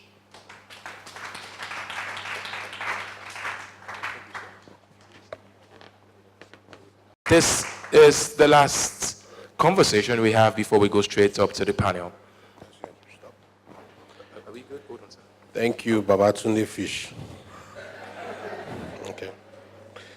So you have 10 minutes. Okay. Yes, sir. Hold on, sir. I think someone should always tell someone how to control this. Okay. Okay. Thank you. Okay, let me just go straight into it. I have 7 minutes to talk about mental health, the many dimensions and the solution. But before I do that, I want to start on a very light note. I always say that I'm a psychiatrist. You cannot be too serious as a psychiatrist. If not, there will be a bit of confusion between who is the doctor and who is the patient. I grew up in Festac, and beside me, I grew up with Mr. Badjue, who is the CEO of IGI HMO. Let me just say this quickly. Growing up, he did sciences in secondary school. It was exceptional. He used to have national awards in science. But he ended up going to the university to do something in commerce, accounts and all that. And he spent his first 20 years. His dad really wanted him to do, he was my next door neighbor, so I know him very well. But his dad wanted him to do medicine. He did not do medicine. He spent over 20 years in the banking sector. Now he's back in the health sector. I think the moral of the story is that do what your father told you to do. I think that's the moral of the story. It's short. So as I noticed he has been giving us awards throughout. I think on behalf of NME that did not send me, we are going to give you doctorate this thing today too. Okay, so I will quickly talk on the many sites. I will just generally read what I have, and I think it will help me to stick with the 7 minutes. Now, Dr. Brooke Chisholm, the first Director General of the World Health Organization in 1954, had recently declared that without mental health, there can be no true physical health. The World Health Organization defines mental health as a state of well-being in which every individual is able to realize his own potential, can cope with normal stress of life, and can work productively and fruitfully, and is able to make contribution in his or her own community. Today, it is said that suicide is the second leading cause of death among the age of between 15 and 29 years. It is also number one leading cause of disability worldwide. Back in the days, in 2011, back then they used to say that by 2030, suicide will be that depression will become the leading cause of disability by 2030. But by 2016, the World Health declared that had become a reality. And that was while in 2017, the conversation on World Health Day was on depression. And so we see all these things. And as alarming as these figures are, and also there was the research in the University of Benin, it showed that 46% of our Nigerian youths have taken drugs at one point or the other. That means 2 out of every 5 have been involved in drugs. But the alarming problem is not just that they are taking drugs, but over 30% believe that there's no problem really about taking drugs, that parents are just making much fuss over nothing. And as alarming as these figures are, the truth is that it's still a tip of the iceberg. It's not even the real statistics. That means that the statistics is even wider than this already alarming situation that we have. Now, the bulk of psychiatric service today in Nigeria is provided by the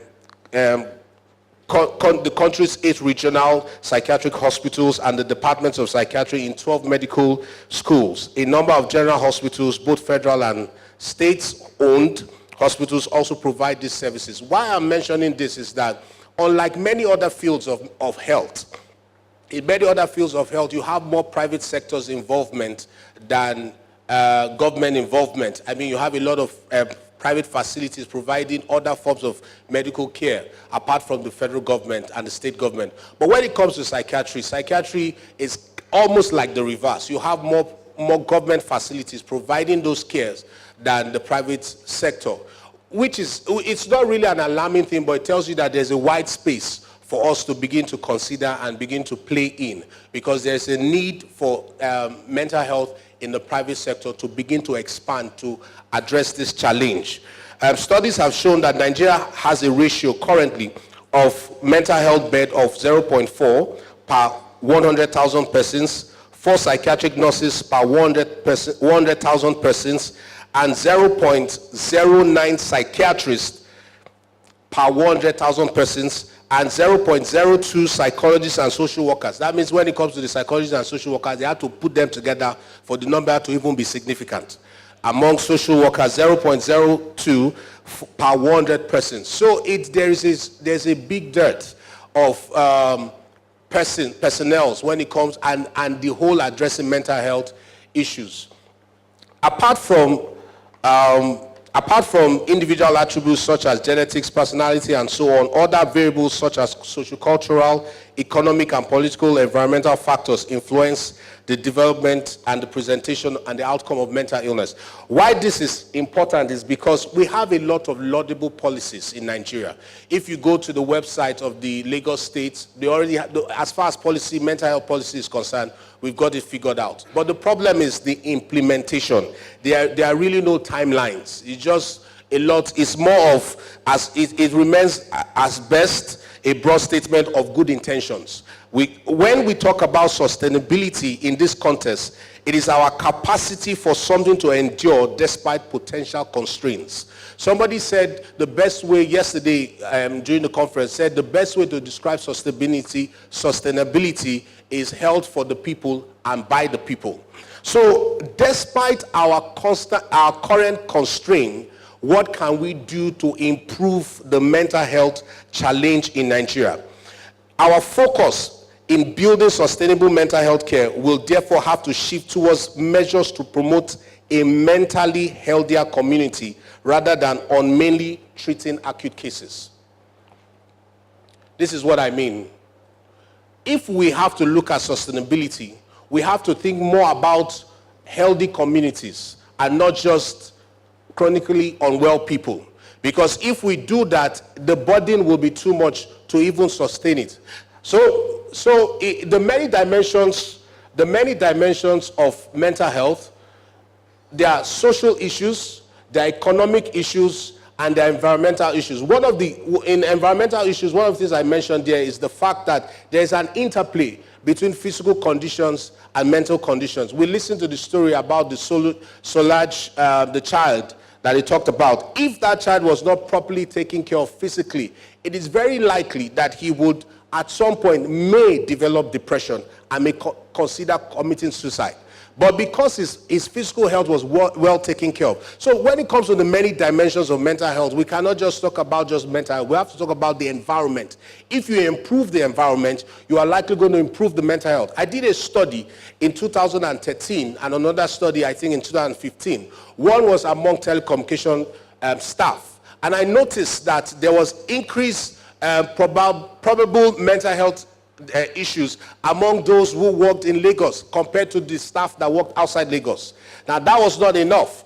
The study there showed I did one amongst bankers, I did one among telecommunication. The one for the telecommunication was as high as 32%. The one for the bankers was about 25%.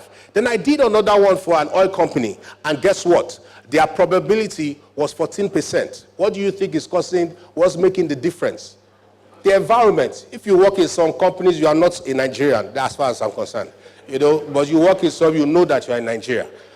So the environment, those are the many dimensions. If we have to look at the roadmap to sustainable mental health care in Nigeria, we have to consider things like mental health awareness and literacy.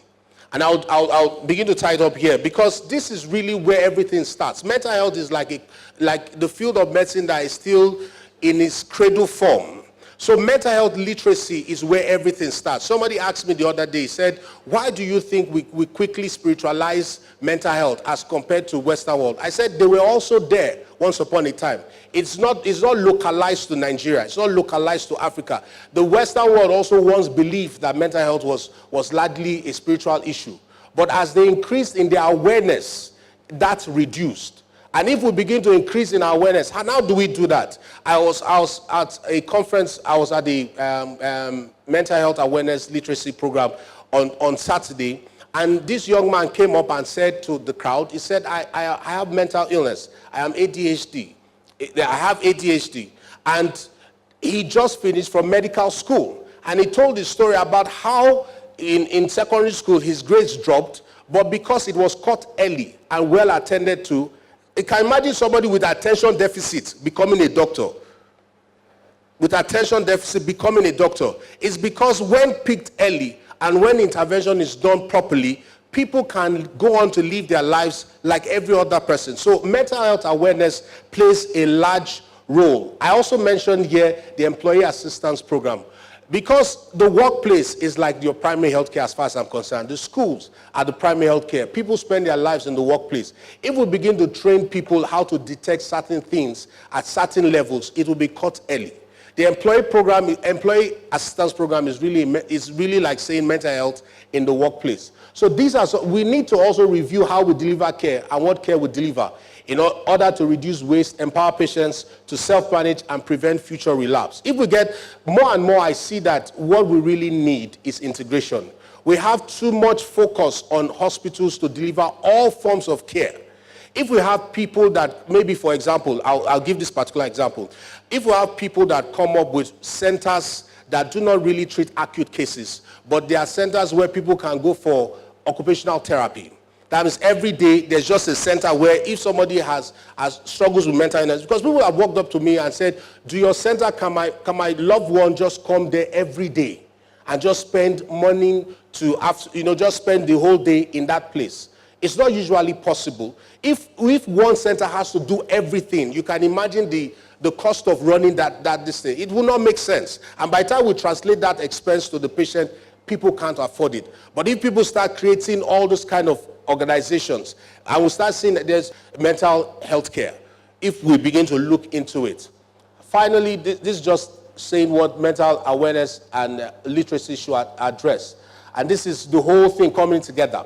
There's a need for social media also. We need to begin to correct the impression. Many Nigerian films, when somebody has mental illness, they will always relate it to the people in your village. But, so we need to begin to correct that. As we begin to change all those things, we will begin to address, we'll begin to improve the mental health care. NGOs are providing psychological first aids and helplines. This is changing the face of that. We talked about IT earlier on. We are literally, the narrative is changing today. We have more and more young people coming out and sharing their stories. For one of which is what they call them now. If I remember, I'll mention them. But self-help apps, all these are things that we can begin to use. We have Dr. Memuna, she has an app that helps with that. So that's free advertisement. But, finally, in conclusion, the thing refused to conclude. Okay, let me conclude from here. It will not. Sustainability in mental health care delivery is the ability to provide effective and efficient care in the face of economic, environmental, and social constraints. As wise stewards, we must think in terms of being resourceful with our current available resources. Mental health awareness and literacy plays a vital role in changing the current narrative of mental health in our society and has the ability to shift the needle towards a better mental health care delivery. Our focus should be towards a mentally healthier community than management of acute cases. Our review of how we deliver care and what care we deliver should promote prevention of future relapse and empower patients to self-manage, increase community support and involvement, increase the healthcare coverage of the greater population, as IGEA is doing, due to the interplay of physical and mental health, and generally improve the social capital, such as housing, employment of the general population. Thank you very much.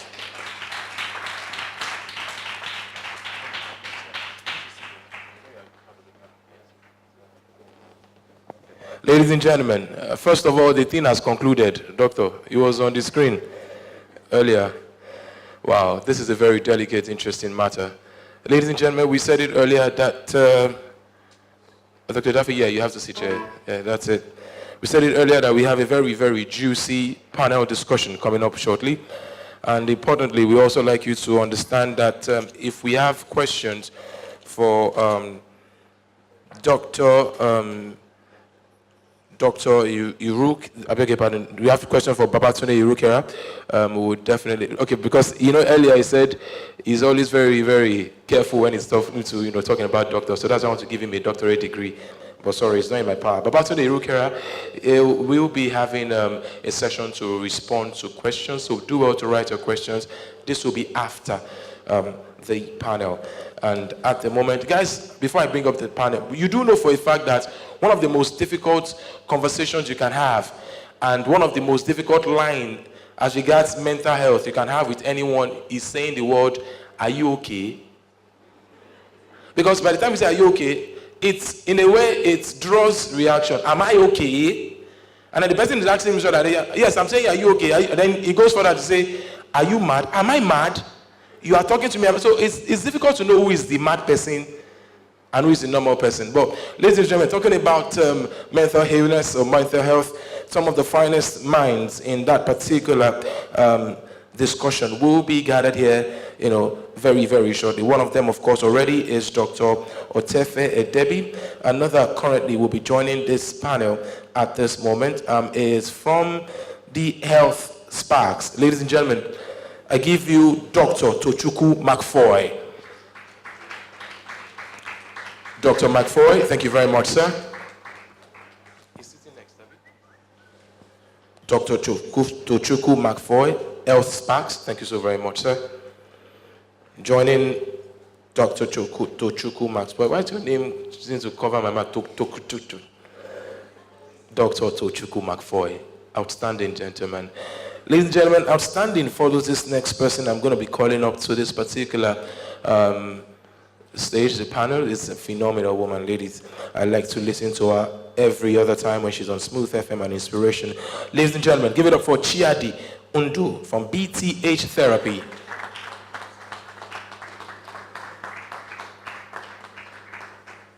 Chiadi Undu from BTH Therapy. Thank you so very much, ma'am. Always a pleasure. Always a fantastic pleasure. Good afternoon, my lady. How are you? Very well. You like the way all these rich people speak. They speak and you want to talk back. How are you? Very well. Not kilo shele now. How are you? Very well. There's a rise and fall. How are you? Very well. How are you? All of you are tush. That's good. Ladies and gentlemen, moving on at this time. She goes by many names, okay? There's a lot of names for the kind of things she'll be able to achieve, outstanding, phenomenal feats this woman has accomplished over the years. This particular panel is actually going to be absolutely outstanding. Outstanding is her name, but a lot of us recall her to be, I don't know if I thought I should say it, but I'll say it. It's Celebrity Shrink, ladies and gentlemen, at this time, Dr. Maimuna Yusuf Kadiri, the outstanding one. Doctor, you know you have to call things the way they are. They wrote it here, celebrity, so celebrity, you know, phenomenal. It's getting better, ladies and gentlemen. We also have finally joining this rich, very outstanding cast of panelists. We have at this time Dr. Oweye Olugbenga Adekile, FNPH. Thank you, sir. Dr. Oweye Olugbenga Adekile. Thank you very much, sir. Thank you.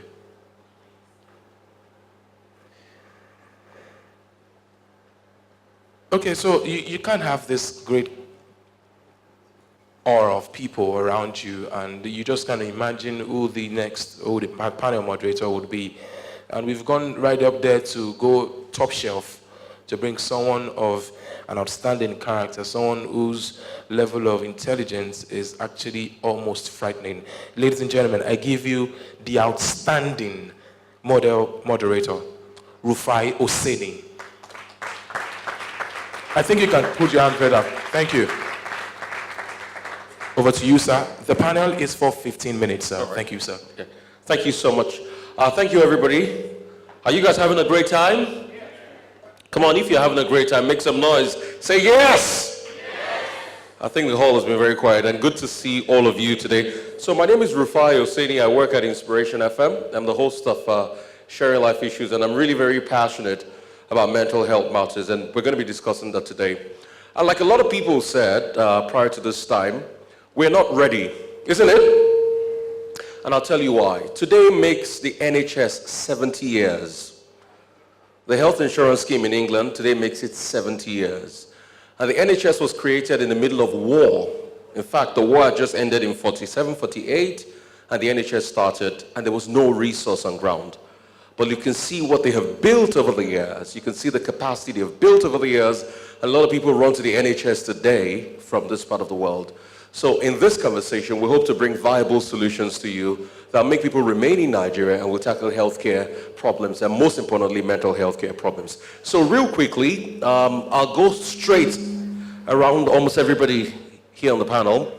I just want you in about 1 minute, 30 seconds to tell me a trajectory of what the mental health sector has been like thus far in Nigeria, and also we'll start talking about solutions. The trajectory, what's your general overview? Let's start from you, sir. Well, hello. Okay, it's grown. I was talking with one of my my very senior colleague earlier in the day and asking him about the history of mental health in Aro in particular by Professor Lambo.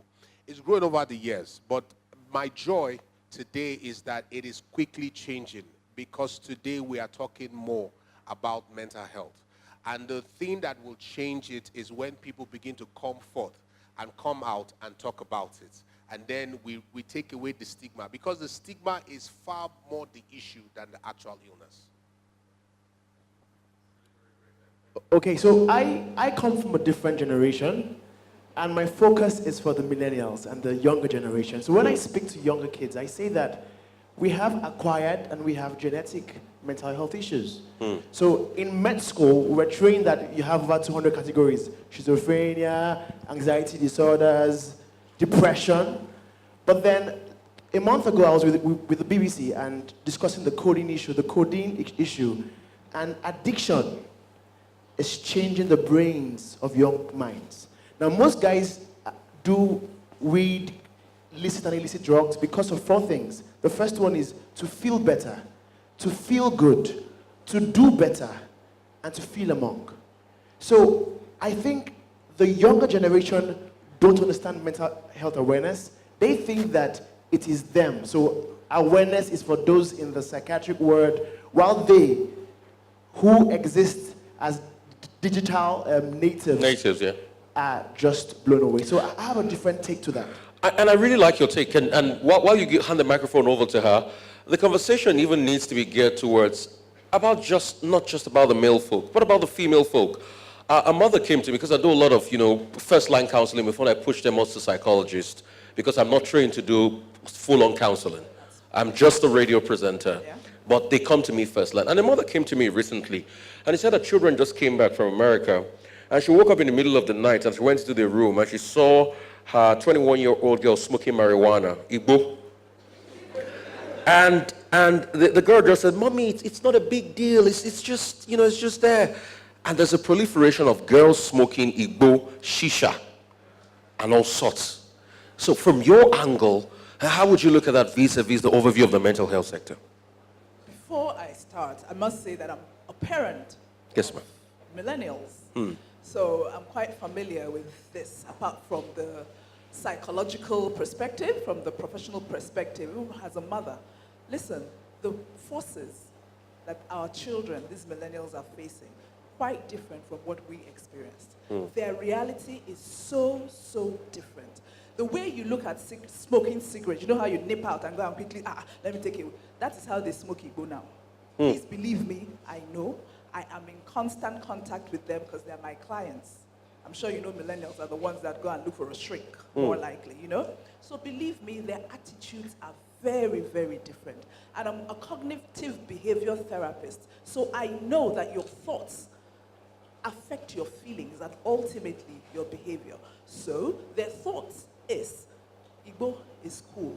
This is how to feel high. This is how to belong. Self-esteem issues. It affects the way they feel about themselves. Oh, I must do this to be part of it. And ultimately, it affects their behavior. And they go ahead and begin to smoke. And without knowing it, they even become addicted. Because the Nigerian psyche is denial with crisis and problems by pretending they don't exist. So even the child himself, I'm calling them child, but the millennial kids themselves don't even accept that they're addicted. Their parents see the signs, don't accept that something is wrong. So that's where intervention becomes very difficult, because you don't even accept that you need help. But their thinking is ultimately what affects their behavior. I have to be part of it. And that angle you really talked about really got me, because it's just like telling a drunk man you're drunk. Have you tried doing that before? Tell a man that is drunk, you're drunk. He will say you're drunk too. And he will say that by speaking out. Another thing, and I wanted to come in on this, as you analyze what the sector has been thus far, is the first line people they meet. A lot of pastors, no offense to pastors in the house, have become psychology counselors. Is that part of their job function? No.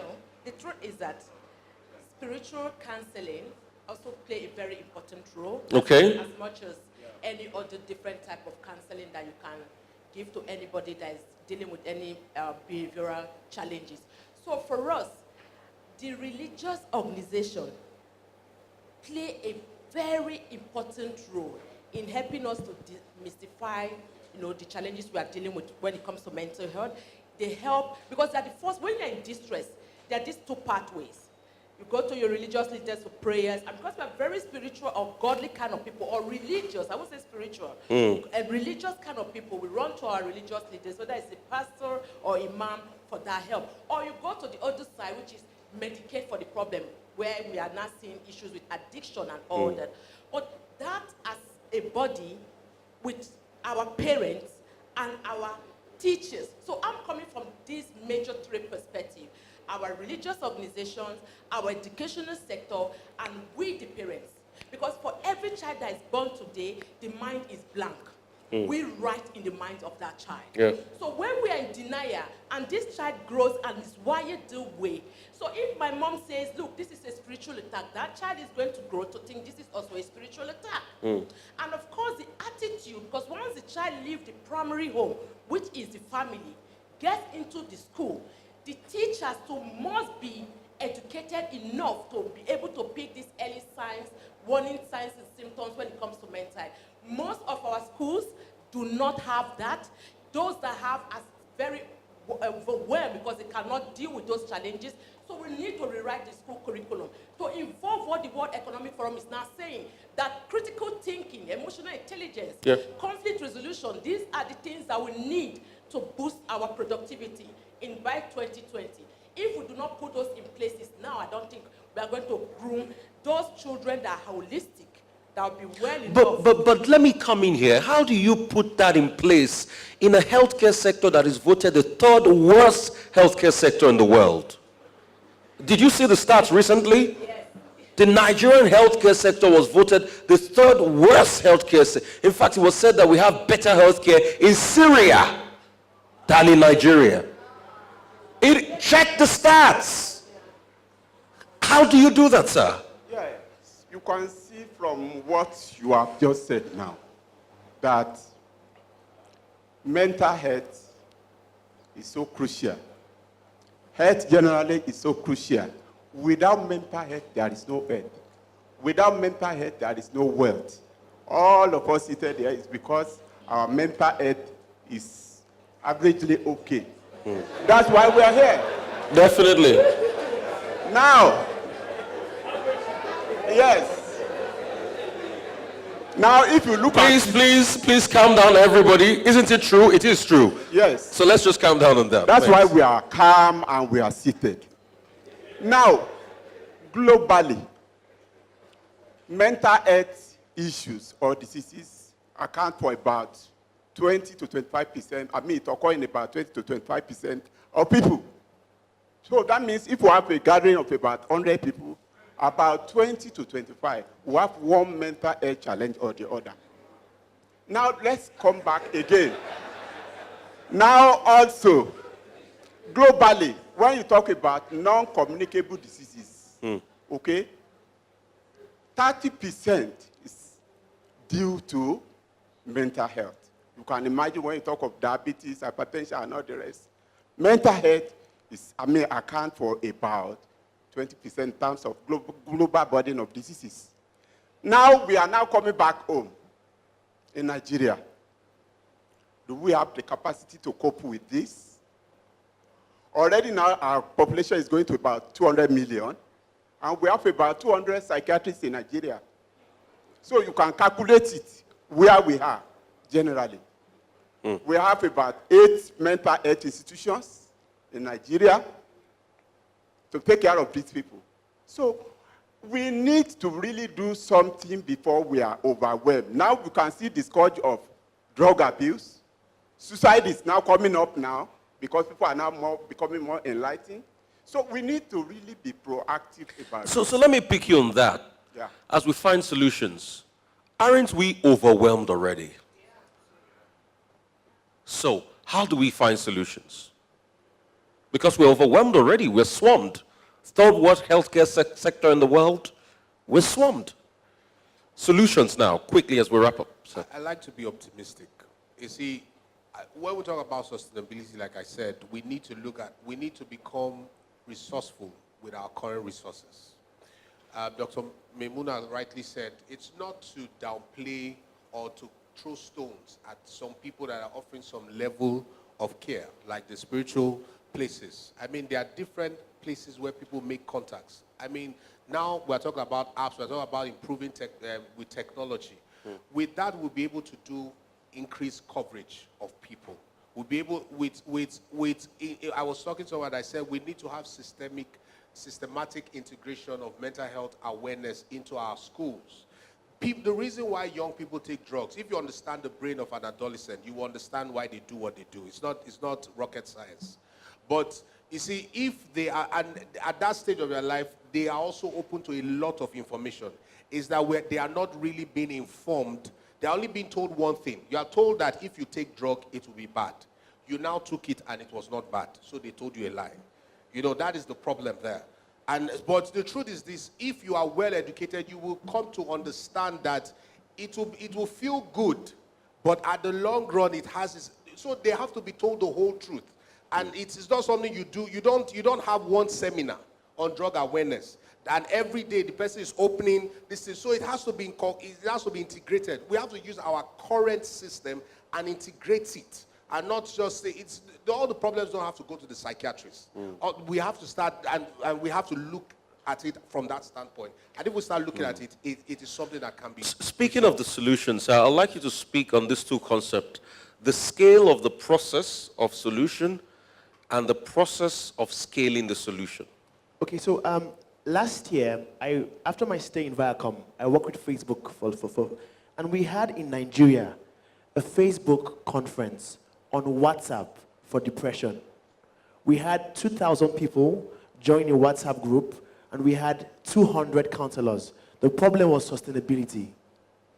So I've realized that my generation can't wait for the government. The stats are alarming. But we did 3 things with Facebook. Number 1 was we trained the trainers. We got young guys and we trained them. So you guys, basics, depression, basics, anxiety, basics. That was the first thing we did. The second thing we did was communication. Now, 64% of Nigerians are under 35. So, and for me, it's alarming that the young generation, they hate hospitals. They hate psychiatric homes. Last year, Samsung and Nike made a chunk of billions from their health brands.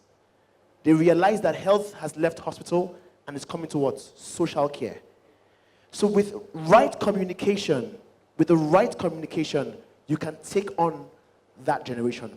And finally, when I spoke with the coding person, the BBC, and she said that some people are fighting BBC. Some of those selling the drugs, it was a serious issue. I realized that generally, hospitals, pharmacies, every medical or health firm must become a psychiatric and a psychologist. They must step in. So Hygia has to step in. Avon has to step in. All health brands have to step in. So it's about the holistic integration method. So what would you like to see on that, man? Quite frankly, the truth is it's holistic. All of us, my favorite phrase is something is doing every one of us. All of us, we are dancing to a tune only us can hear. Yeah. Something is doing, including myself. Sometimes I watch myself react and I'm like, what was that? And I'm sure everybody can identify with what I'm saying. Something is doing us. But I also say, once you can say it, you can actually slay it. Can we begin to identify the things that trouble us? Can we begin to voice it out? I am scared. I'm afraid of losing money. I'm afraid of my child going to school. I'm afraid of my child having a crisis attack. That is my reality. Nobody has a right to trivialize my pain.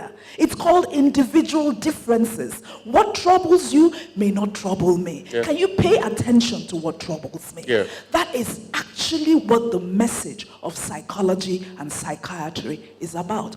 Pay attention to what is doing me, because it is doing me, and your own is also doing you. Yeah.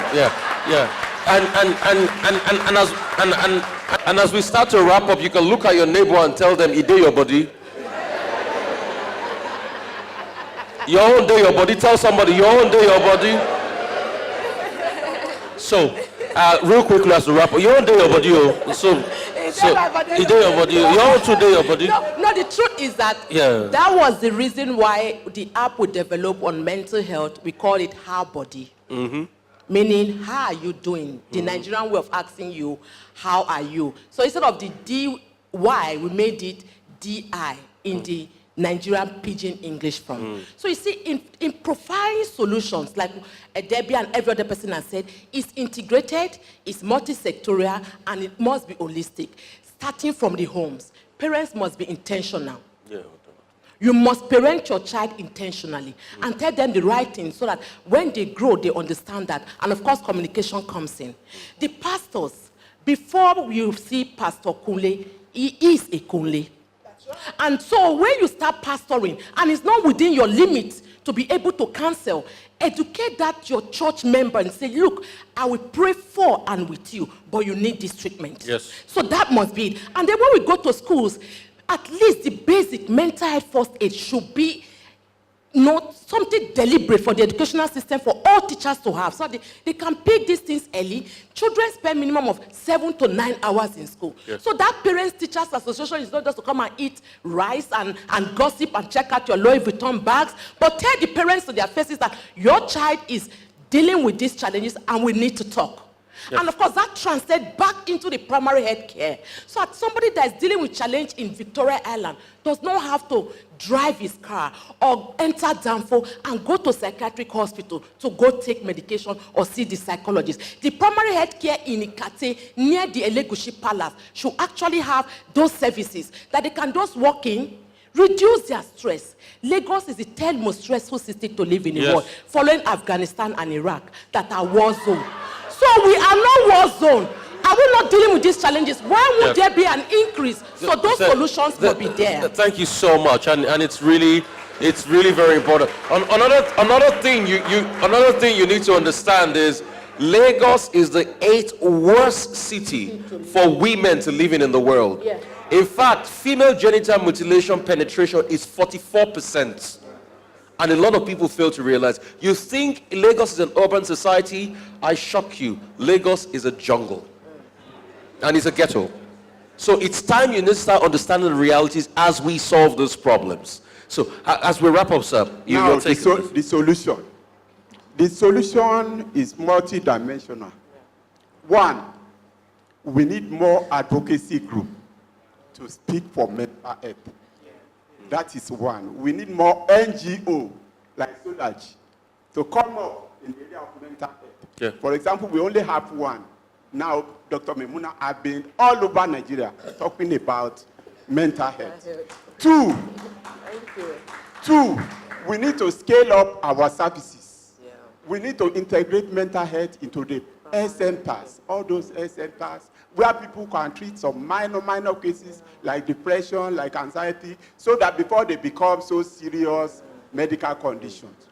Number three, we need to train more personnel because we are grossly inadequate to cope with the population of Nigeria. We need to train more. And number four is the issue of funding. Funding. And there's a limit to which you and I can rely on the government. The earlier we take up our mental health concern, the better for everybody. All of us here now, we carry mobile phone. Is that not so? Exactly. What if we put our resources together? Like every month, I don't know how to do it. It's those people in the financial sector who know how to do it.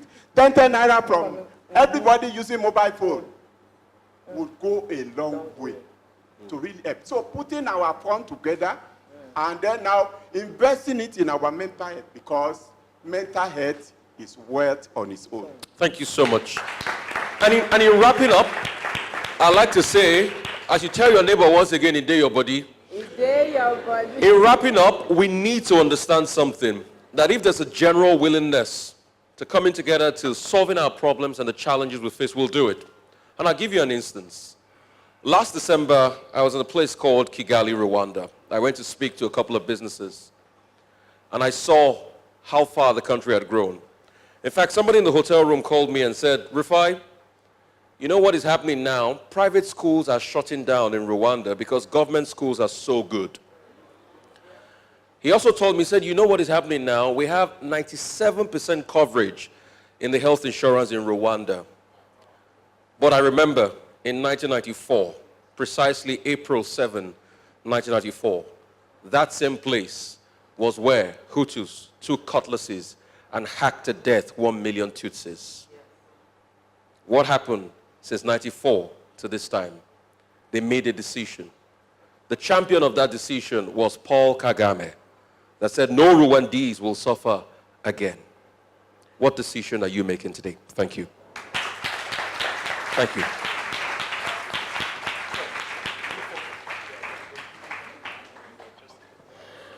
Brilliant. Up. Hey, you did my body, oh. Hey. Ladies and gentlemen, it's a phenomenal day today, and this particular panel just took it home. So I think strongly that every member of this panel and the panel moderator, all of them deserve a huge round of ovation, please. A huge round of one. Thank you. All right, so as usual, and I like to look at things from my own perspective, because you guys know that I think my own that day my body is that I'm not normal. I think that's the only day my own body. But let me just say one or two things.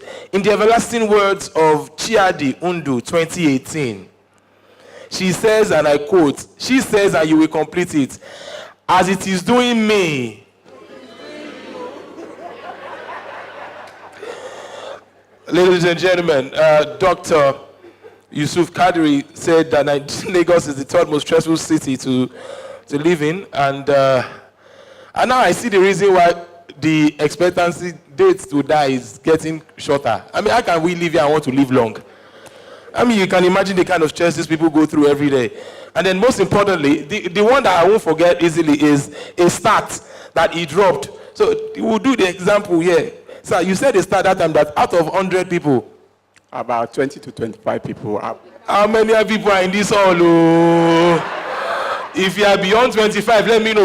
You people are like 200. I'm not the one of them. Everybody that has their body, they know each other. Ladies and gentlemen, it's been an absolutely enthralling day here, and we must say thank you to the organizers and most importantly to our panelists. So one more time, a round of applause. Okay, so shortly we'll do the awards. I would like the panel to please be seated because they'll be getting the awards as well, and then the group photos immediately right after that. So I would like to have at this moment Folusho Odegbaike from Solaj Foundation.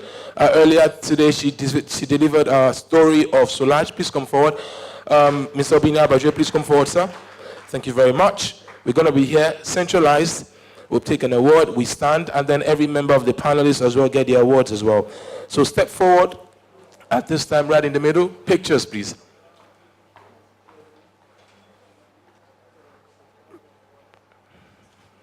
Brilliant. Okay, so still standing by to join you at that place will be Tunde Irukera, DG Consumer Protection Council. Please come forward, sir. Tunde Irukera.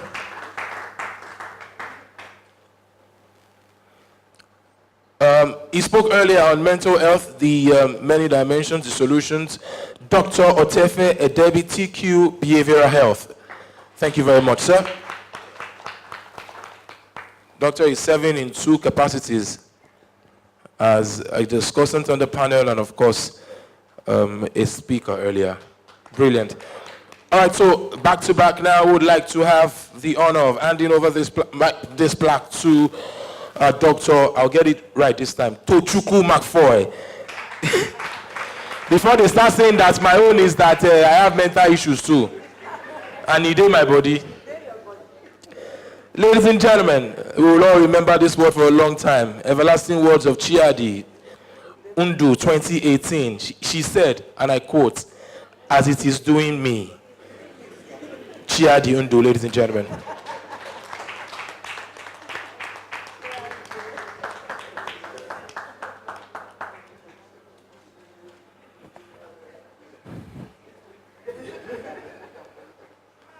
You can't even misbehave today. Before you know that they say something is doing you.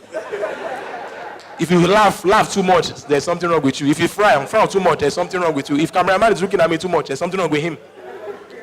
Ladies and gentlemen, Dr. Maimuna Kadiri, Pinnacle Medical Services. Thank you. 20 out of 100 people have Dr. Uweye Olugbenga Dekele, FNPH. Thank you very much. So all our speakers and panel moderators and panelists, we need you to step outside for a group photograph on the blue carpet. It's outside. Okay, thank you for leading the way. So that would include Mr. Tunde Irukera as well, please. Blue carpet with your plaques. Brilliant. All right, moving on. And that means they're returning to the hall right after the blue carpet. With the plaque. They're coming back. That's for the social media buzz right now immediately. Thank you very much. Okay, that's a question. Thank you so very much. All right, so they're coming back almost immediately. It's just the speakers back to the center stage. All right, I've got some information to pass across before we go to our next discussion, which is very, very short, from Dr. Olamide Okulaja, who will be talking on the lessons learned from supporting states in setting up HIS health insurance scheme. Dr. Olamide Okulaja is from the Farm Access, and he'll be doing that discussions very shortly. But one thing you have to know for a fact, ladies and gentlemen, is that I've got two very key information. One, that the mobile spa at the exhibition center is, I have no idea why I'm the one reading this information, why I should be the one getting this information, but I'm being told to tell you that there's a free neck and shoulders massage and foot massage as well, absolutely free at the mobile spa. And of course, you also can get a chance of winning spa vouchers. And remember that one of the prizes for being active on social media, the Healthcare NC on Twitter, the Healthcare NC Facebook and Instagram, hashtag Healthcare Nigeria, is also a spa voucher, courtesy the mobile spa right there at the exhibition center. Also, ladies and gentlemen, I can tell you for free that Afrexim Bank, of course, they're still very much here. They are willing to listen to everyone and anyone who has very, very viable ideas on financing healthcare in Nigeria. They finance healthcare in Nigeria, and they're willing to partner with anyone who is interested. So Uju Okafor, she's still very much here. Uju Okafor is the manager, client relations in Anglophone West Africa from Afrexim. I think Uju should be somewhere around there, but since she's not there, I would probably continue and do this when she comes back. So Afrexim are here to finance healthcare in Nigeria, of course, as healthcare facilities.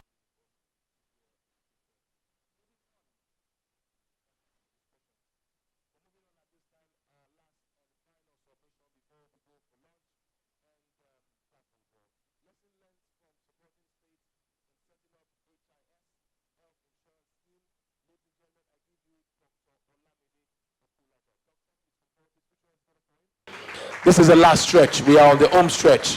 Thank you very much, sir.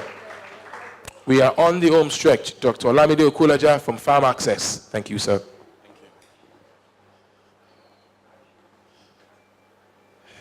Good afternoon, everyone. Check. Good afternoon, everyone. It's a pleasure to be here again. I was here yesterday, and I have the humble opportunity to be addressing you one more time. Please do not mind the calm demeanor. It is also in my own body. But I am containing it because, of course, I have to talk to people like you. So once in a while, if I misbehave on stage, just know that it's, now we know it's normal. So it's the new normal. And it's also very interesting that I'm coming up just after, right, left, okay.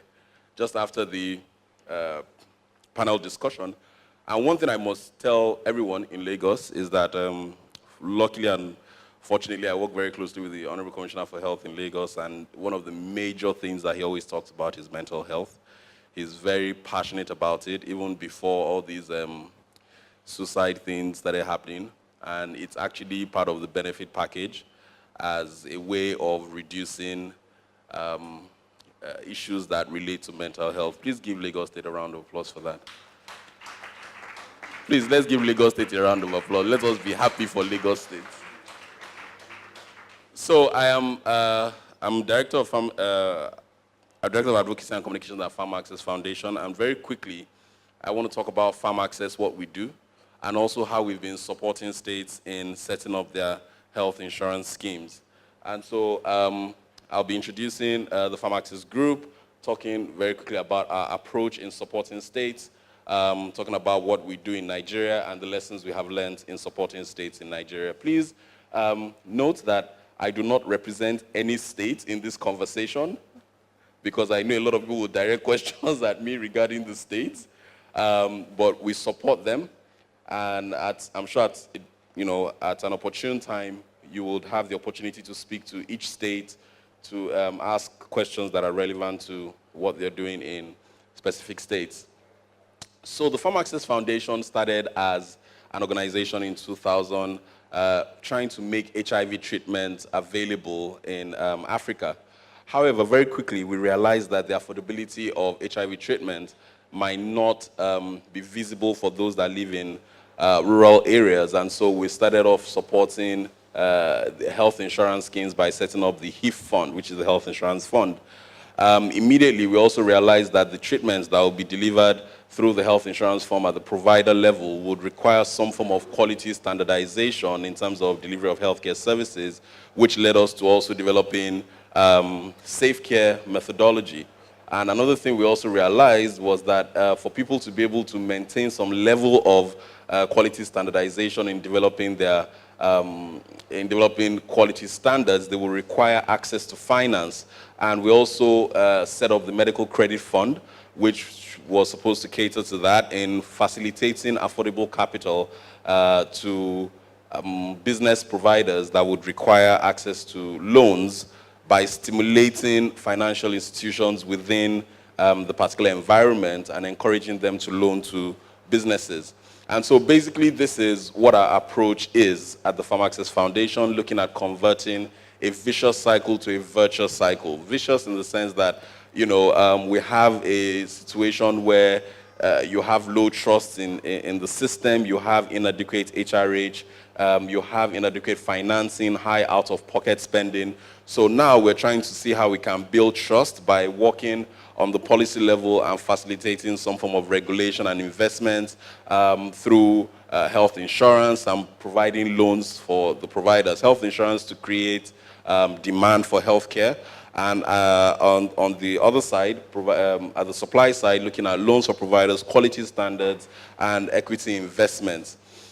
Basically, what our health financing model is to do is to try to stimulate the access to quality healthcare by injecting funds into some form of system that facilitates demand and also looks at improving the supply to the demand. At the MCF, what our goal to do is to improve healthcare quality through provisioning loans via local banks to healthcare providers. And it's important that we know that although we try to facilitate affordable capital, it's very difficult, especially in this climate, to really affect changes in the interest rates. But what we do is that we try to de-risk businesses by working with them and ensuring that they are bankable. And so by presenting them to the local banks, we manage to knock off a few percentage or percentages off the normal interest rate so that we can sort of look at facilitating some affordable capital for that provider and ensuring that that business is sustainable. And what our objective over the next years to do is to provide over 3,500 loans to more than 2,000 facilities. We have a couple of facilities that we have provided loans to, ranging into some millions of dollars. And we have a repayment rate of about 99.6% of all the facilities that we work with. So definitely, we are showing the banks that, look, that the healthcare sector in Nigeria is actually bankable and they're able to return monies that they have loaned. And that has led to, in fact, very recently, a partnership with the Bank of Industry and looking at how we can facilitate affordable capital to providers to ensure that providers have loans that they are able to easily repay based on the economic climate in Nigeria. With the Safe Care quality standards, one of the things that we've done is we partnered with the JCI and the COSASA of South Africa, and we set a standard for resource-constrained areas, and it's the only ISQA accredited standard for Africa, where we say, look, that if you adopt these standards, then you would have reached some level of standardization, and the standards range from level 1 to level 5. And what this does is that it prepares you for the bigger standardizations like the COSASA and the JCI itself. But at the same time, it helps you to improve the quality standards that you have in your environment. So talking about what the Farmer Access Foundation is doing in Nigeria, currently we are supporting about 5 states. I'm sure a lot of people know us for our support to the Kwara Community-Based Health Insurance Scheme. So we've been supporting Kwara, and we're still doing that till date. We're supporting Lagos State, we're supporting Adamawa State, Delta State, and we're supporting Kaduna State, especially in the access to family planning services in community pharmacies and PPMVs. And very quickly, I would like to take you through the things that we're doing in each state. So with Kwara, initially, everybody would, I'm sure, knows about the Kwara Community-Based Health Insurance Scheme that facilitated the access of quality health care to over 350,000 rural dwellers at its peak that would normally not have had any form of access to quality health care. One of the things that this also did was to prove that the cost of actually delivering quality health care is not as high as it was, is usually perceived. And we partnered with the Kwara State government together with the Hijia Community Health Care Group at that time to set up the Kwara Community-Based Health Insurance Scheme, where over a period of time, through the HIF funding, the premiums paid by enrollees will be subsidized, and gradually over some years, the government will take over the subsidies that have been paid through the HIF funding. But what this now eventually led to was a mandate by the government to say that, look, just beyond this community-based health insurance scheme that had gone to 16 local governments, I want to actually set up a mandatory health insurance scheme. So there's some form of cross-subsidization, and that led to the government passing a legislation in 2017, November, that led to the institutionalization of mandatory health insurance in Kwara State. And I must tell you that even as I speak, by July 12th, Kwara State will be launching their mandatory health insurance scheme. Please give Kwara a round of applause for that. In Lagos is a very peculiar state, and I'm sure a lot of people in this room are very interested about Lagos. Lagos, over a period of time, since 2014, had passed their legislation to health insurance, looking at premium definition, looking at benefit package, looking at all the issues that have to do with setting up a health insurance scheme at the state level. On the supply side, it's more focused on how do we provide services for all the demand that will be generated through the health insurance scheme. It is important to know that apart from being mandatory, the Lagos State government has put aside 1% of its consolidated revenue fund to pay for those that cannot pay.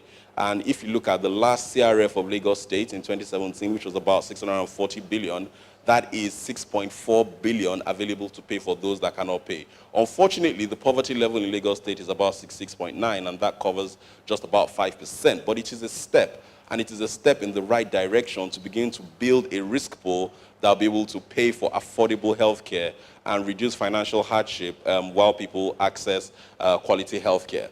And so one of the major innovations that we're very proud of at the Farmer Access Foundation is the Access to Finance framework, which would see, for the very first time, private sector organizations taking over defunct primary healthcare centers through a framework that will facilitate the access of finance provided by government at affordable capital. Amazing, because the funding that is going to come to the private sector to take up these defunct primary healthcare centers is actually part provided by the Employment Trust Fund and also the Bank of Industry. The Employment Trust Fund is the agency that was set up by the administration of His Excellency Governor Ambode and it's a 25 billion naira fund used to, targeted at improving SME growth in Lagos State. And one of the things we did was to approach the government and say, look, is there any possibility of earmarking some of these funds and giving it to the private sector to take over some of your defunct primary healthcare centers and revitalize them to deliver service to your health insurance scheme? And His Excellency approved the scheme. It is, you should realize that the Lagos Employment Trust Fund is at 5%. But one of the things we realized was that the obligor loan for the Employment Trust Fund was limited, so we also approved the Bank of Industry, who also committed to saying that naira for naira, they will match Lagos State in this fund. And that has led to the availability of a single-digit fund available to the private sector to take over primary healthcare centers that are defunct and provide services to the Lagos State Health Insurance Scheme. This is the first time this is happening in the country, and I think Lagos State deserves a round of applause for an initiative like that. And what this also does is that in the midst of all of that, you have quality being instituted in those facilities, and immediately you begin to see changes in our primary healthcare centers. You must also know that in Nigeria, you have about 24,000 primary healthcare centers in Nigeria. How many people know how many are functional? If you know that answer, please raise up your hand. How many? Oh, some people were in my class yesterday, so we have some expos here. But you have less than 2,000 functional primary healthcare centers in Nigeria out of 24,000. I personally have visited a primary healthcare center in Nigeria, fully furnished, fully equipped, brand new ambulance, 2 generators, locked up 4 years. In a community where 50,000 rural dwellers have no access to healthcare services. I think we should think about that. So this is one of the initiatives that we're very proud of at the Farm Access Foundation. It has led to Lagos State setting up a pilot of 43 primary healthcare centers that will be given to a set of private providers.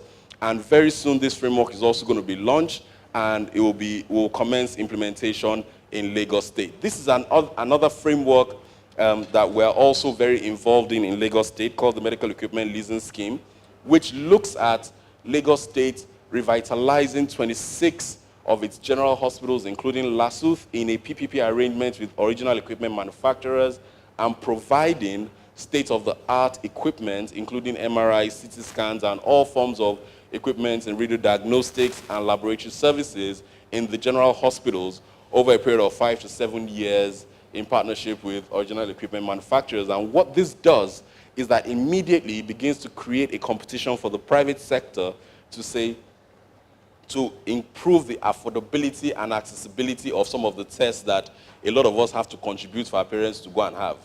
That's one of the things I mentioned yesterday also, that if somebody was to require a CT scan, it will require a family phone call. But hopefully with the implementation of this framework in Lagos State, that narrative will change. In Adamawa State, a lot of people are very, when we say we're in Adamawa State, they wonder because it's the northeastern part of Nigeria. A lot of people don't go there. But I tell you, I go to Adamawa State almost at least, maybe once in a month, and it's a beautiful state. It's actually very calm. It's not as bad as people think it is. They're not bombing the streets like they say in the news, especially in Yola. Yola is very good.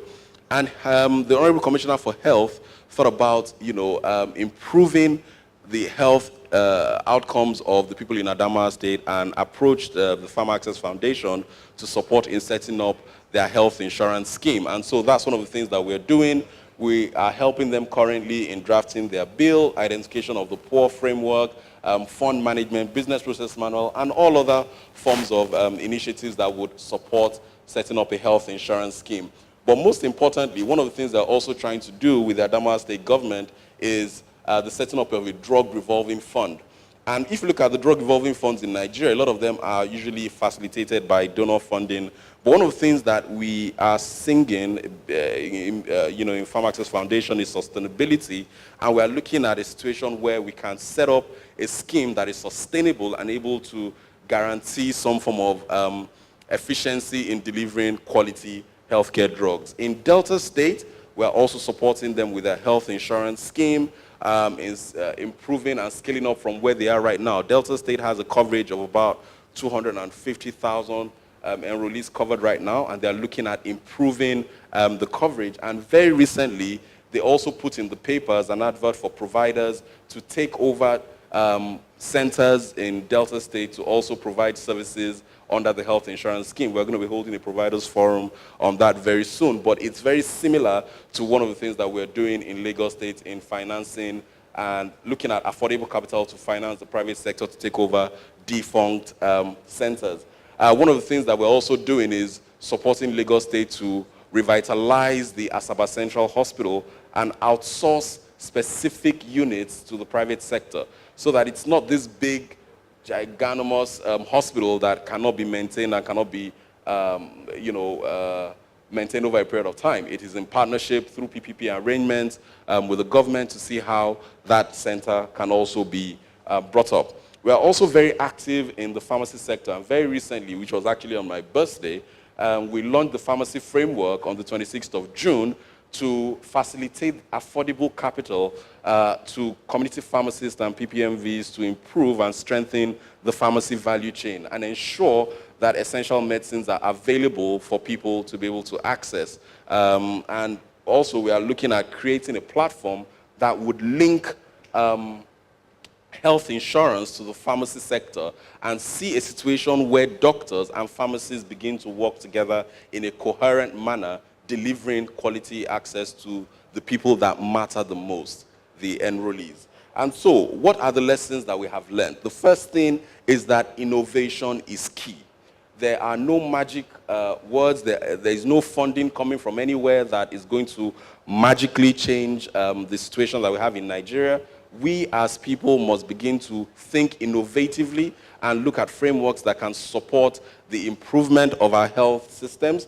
2, sustainability is a watchword. We must always look at situations and systems that are sustainable, not just for Lagos State, but for Nigeria as a whole. Looking at risk pooling systems, looking at how we can take over existing facilities that are defunct instead of investing from scratch, looking at how we can convince our financial partners that the healthcare sector is a viable sector to invest in.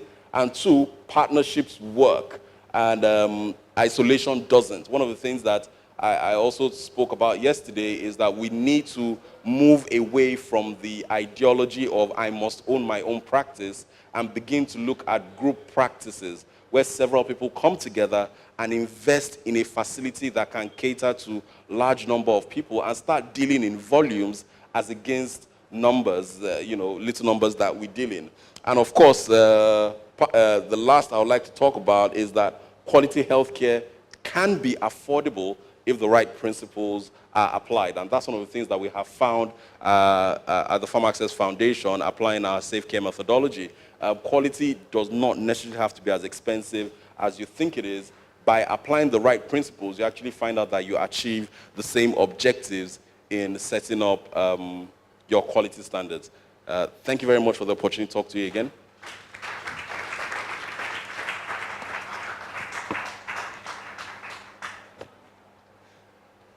In all of this, there's one person who has been absolutely steadfast. That one person we have to thank extensively, because that one person could have done something else with ease or her time.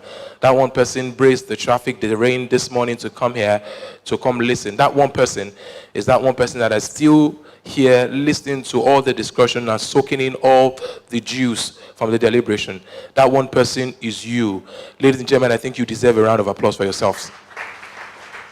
Thank you very much. All right, this is the home stretch. We're done with the talk, and more talk. At this time, I want to say, I just sounded like a UK person now. I mean, it sounded like I came from the England. Did you notice that? I want to say, I think the spirit of Babajide Fish is still in me. Remember that yesterday I got a new name. If you call me Babajide Guerrero for the next few weeks, I may get angry at you. Of course, Mr. Tunde is here. Babatunde Irukera is of course, he knows everything about legal rights. So if you go and call me a name that I don't like, I can always approach him for help. So Babajide Fish is my name for today and tomorrow. Will be taken by Mr. Obinna Okachuku. That will be coming up right after this particular set of the event. But remember as well that right after this, after lunch, when we go for the exhibition. Remember that the mobile spa is still very much on. We want to say a very big thank you to Afrixim as well for coming in here today. Remember, like I said, Afrixim have one of their executive in here. She is very much here in the room, Uju Okafo. Thank you so very much for coming. That's Uju right there. She's from Afrixim Bank, and Afrixim offer health services, including financing of world-class medical centers. And of course, if anyone is interested in setting up healthcare hospitals, of course, or hospitals, do well to see her. And on an African level, they create what we call a center of excellence. This is in partnership with the King's College Hospital. So Uju is still very much around. Yes, Uju, am I correct? Yes, yes, all right. Uju is still very much around to the end of the day, so you can do well to see Uju at the stand at the exhibition. And speaking of thanks, it's absolutely important that I thank you, and most importantly, thank this particular initiative, Sustainable Healthcare, the roadmap for the year 2018 Healthcare Nigeria Conference. Would like to extensively say thank you, remarkably, to AGIA HMO for powering this particular brand franchise, and of course our gold sponsors, Afrixim Bank and Swiss Re. We had a gentleman from Swiss Re yesterday, Ethan Fish, my father. He was here yesterday. Did you people see my father yesterday, Ethan Fish? Okay, all right. The gold sponsors, silver sponsors, we thank you very much. Medical Credit Fund, Farm Access Foundation, and GE Healthcare, our partners. How can we be here without you? We say thank you to Cancer Aware Nigeria, Lily Hospitals, Tremendoc Hope, Health Sparks, MedCourt, the mobile spa, still giving out free massage, foot massage and shoulder massage out there. Lakeshore Cancer Center, the first privately owned cancer treatment center in Lagos, Nigeria. Nature Stores, Media Partners, The Guardian, we thank you very much. Strategic Solution Media Limited, LTV, thank you. Business Day, DoctorsQuarters.com, Medical World Nigeria, and Central Pop, ConnectNigeria.com, Metro 97.7 FM. This event was organized by Bradshaw Abels. Distinguished ladies and gentlemen, at this point is the point of us reaching out. My lady, what's your name? So that when they say you did not pick them, I'll say it is you, not me. What's your name? Itoro. Itoro. Itoro, would you like to please help us pick something here? So this is the plan. You did my body away? My body na your body na your body. Hold your own, you did your own body too. This one did my body. I did not some. Itoro, a favor please. You look directly into the camera or any of these beautiful faces here, and then you stare. You stare extensively. You stare as if your life depends on it. Before, if you don't stare, somebody will say, you did your body. Okay. So you stare. So this is the deal, because we have stops from yesterday here, and we have stops from today. Some people have left, and some people are still coming. So what we do is simple. If at all I pick, when Itoro picks the name, and I announce the name, and this year I'll be very, very firm. If at all I do not see, or by show of hands, see the winner, as regards of picking of Team Stop, we will call the person over the phone, and I'll put the phone on speakerphone because it's only fair. People were here yesterday and today. Ladies and gentlemen, Itoro, ide your hand. Look forward. Stare, stare, stare, stare, stare, stare, stare. Keep staring. There are ones in the corners. There are some in Ikeja inside. We are in Lekki. All those ones inside Oshodi, Nook and Cranny. You have to stare because I don't want trouble for you. You are a fine woman. But no one say Itoro did not steer well. Steer, oh, steer, oh. You have to steer. Itoro steer, oh. Itoro steer, oh. Itoro, you have to steer for God's sake. Itoro steer this thing. Itoro it has to. Thank you, Itoro. So you're looking away? Thank you. Pick one. Thank you, thank you. You know, I said something earlier that this kind of conference is so funny that somebody said, doctor, he was here, he said, if you're a medical person and a mental health person, anything you do or overdo, you're in trouble. I was saying it to stay. She was just staring. In my mind, I'm like, this guy, you don't do now. Stop staring. Before I say something else. My lady, are you ready? Yeah. I just hope you didn't pick your name. All right, ladies and gentlemen, at this time, Itoro, please announce the name of the winner of our grand prize LED LG TV. Too bad. Dr. Michael Ashifa. Dr. Michael Ashipa. Dr. Michael Ashipa. Wow. Doctor, before you fall, don't fall down, don't fall down. So I understand. See the way you are smiling. You are smiling too much, doctor. You have to hold it, hold it, hold it. Before we, yeah, please come. Come forward, please. Thank you very much, Ito. Thank you. So I wanted to ask him to bring, did he win World Cup? Please, stop the song. Did he win World Cup? Which champion? Where is your birth certificate? How do I know you are even Michael Ashipa? You saying birth certificate? I wanted to ask you to even, tell me your name, but I see this is the reason why, it's good to attest and register. He has a name already, so we can't really deny he's not Michael Ashipa. So put your hands together for the winner, Michael Ashipa. Thank you. All right, so at this time, I'd like the male ushers to please come forward because he never did with nobody. Please come forward, the male ushers. 2 of you, before 4 of you are coming. Is he your body? 2 people have to come forward. My gentleman, sir, Mr. Obinia Badre, please do well to come forward to present this award. Thank you very much. You can, of course, be in the company of everyone. So, yes, please. You need to lift it up so that they can hold it. All right, so congratulations to Michael Ashipa. Michael, were you here yesterday? Please come forward. You were here yesterday. This is poetic justice. And you are here today as well. This is pretty nice. Okay, so in the middle is enough now. Is in the hand. Before I say something.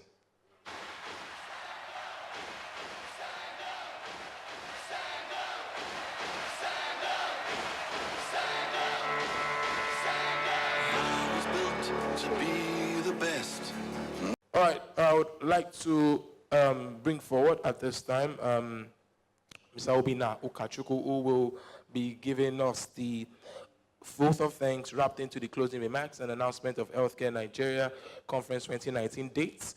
And then afterwards, we go for lunch. And I'm sure once they're done, it will be on the screen, and then I'll probably announce it as well. Mr. Obina, thank you, sir.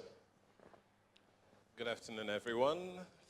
Thank you very much for being a very active and interactive audience. If I didn't believe the stats, the mental health stats that I heard today, at least I have Babajide here. He's one of the people that you know now. You understand? So if you doubted that we had someone around, you know. Okay, I want to thank every one of us, the hospitals, the clients, and the sponsors. I want to thank Afrexim, Swiss Re, GE, other health insurance companies that are partnering with us, and everyone that supported this particular program. This is the second edition. It's getting better, and we are committed to making it even bigger until we redefine what healthcare is all about in Nigeria. For us, we're doing it for ourselves. We have the dates for next year. So next year's conference is going to be holding, just mark your diaries, your calendars. It's going to be holding on the 3rd and the 4th of July, 2019. We promise a bigger conference, we promise a better conference, and we will come in that, we will tell us in that conference the outcomes of this particular one. So we're going to track many of the things we've said, we'll take out points that we'll try to see how we can implement with our providers, and we'll give you updates next year. Thank you very much, and do have a very good lunch. Do we have the winner yet? And 29 tweets. What's the name of the person? Doyin. So if you can see it, I can't actually see it here. I know it's not Doyin Sego, the doctor in our office. With 29 retweets and 22 likes, Doyin wins our award. I think that's the mobile spa. She has a very good spa voucher. And you can actually, if you want to see what you would experience, you can go to the mobile spa here. They would massage you a little bit. I think there's a way they massage. Yes, there's a way. Yeah, there's a way they massage there. So just go there and you could have your massages. Thank you very much. Do we have the handle here? Doyin must have called all our family members to retweet and like. Come forward. Thank you very much. All right, that's Doyin right there. She's here. Yes, that's. What are you talking about? I saw the girl talking and chatting and telling people. Sorry. Are you excited? You look so excited. You've been looking. Wait, let me ask you a question. Have you ever gotten a massage before in your life? No, I haven't. Please put your hands together for her. I mean, that's why she's excited, and that's why we're talking about mobile spa here. So yes, you have a voucher. Do we have the voucher here? Okay, so definitely, yes, at the stand. So ladies and gentlemen, that's the winner. You have a handshake instead. Come to the middle and have presidential handshake. Presidential handshake. All right, so that's Doyin. That's the winner of the internet challenge. Doyin at Doyin. So over to the spa. I hope you probably won't invite every other person from your to come and collect a massage. Ladies and gentlemen, words fail me to say thank you. Words fail me to say thank you to you particularly for being here from the word go yesterday up until now. Those dates, 3rd and 4th of July, should please be in your calendar. We thank you extensively, all our speakers and everyone that has made this particular event a huge, memorable, and outstanding success. It was live yesterday on Channels TV and LTV, and I'm sure you will see the submissions as well in the papers, The Guardians, and of course, Metro FM. Ladies and gentlemen, we thank you so very much. The exhibition awaits, and most importantly, lunch is served, and then after lunch, we can reconvene here. Of course, if you're registered for the second conference for the Lagos providers. And of course, there are photo ops on our way to launch an exhibition. The photo, the blue carpet is ready. Distinguished ladies and gentlemen, I have had the absolute privilege and honor to serve as your host. My name is the Gilt-Edged. That's me right there. Thank you, Babajide. Oh, Babajide Fish. Who did this? Oh, good God. Thank you, Babajide Guerrero, a.k.a. Babajide Fish, for the amazing job so far. Ladies and gentlemen, the biggest thanks goes to you. I say God loves you. I say God bless Nigeria. And above all, please keep the dates in mind, July 3rd and July 4th, 2018. Bye for now. God bless you. Babajide Guerrero signing out, and I will see you next year, God willing.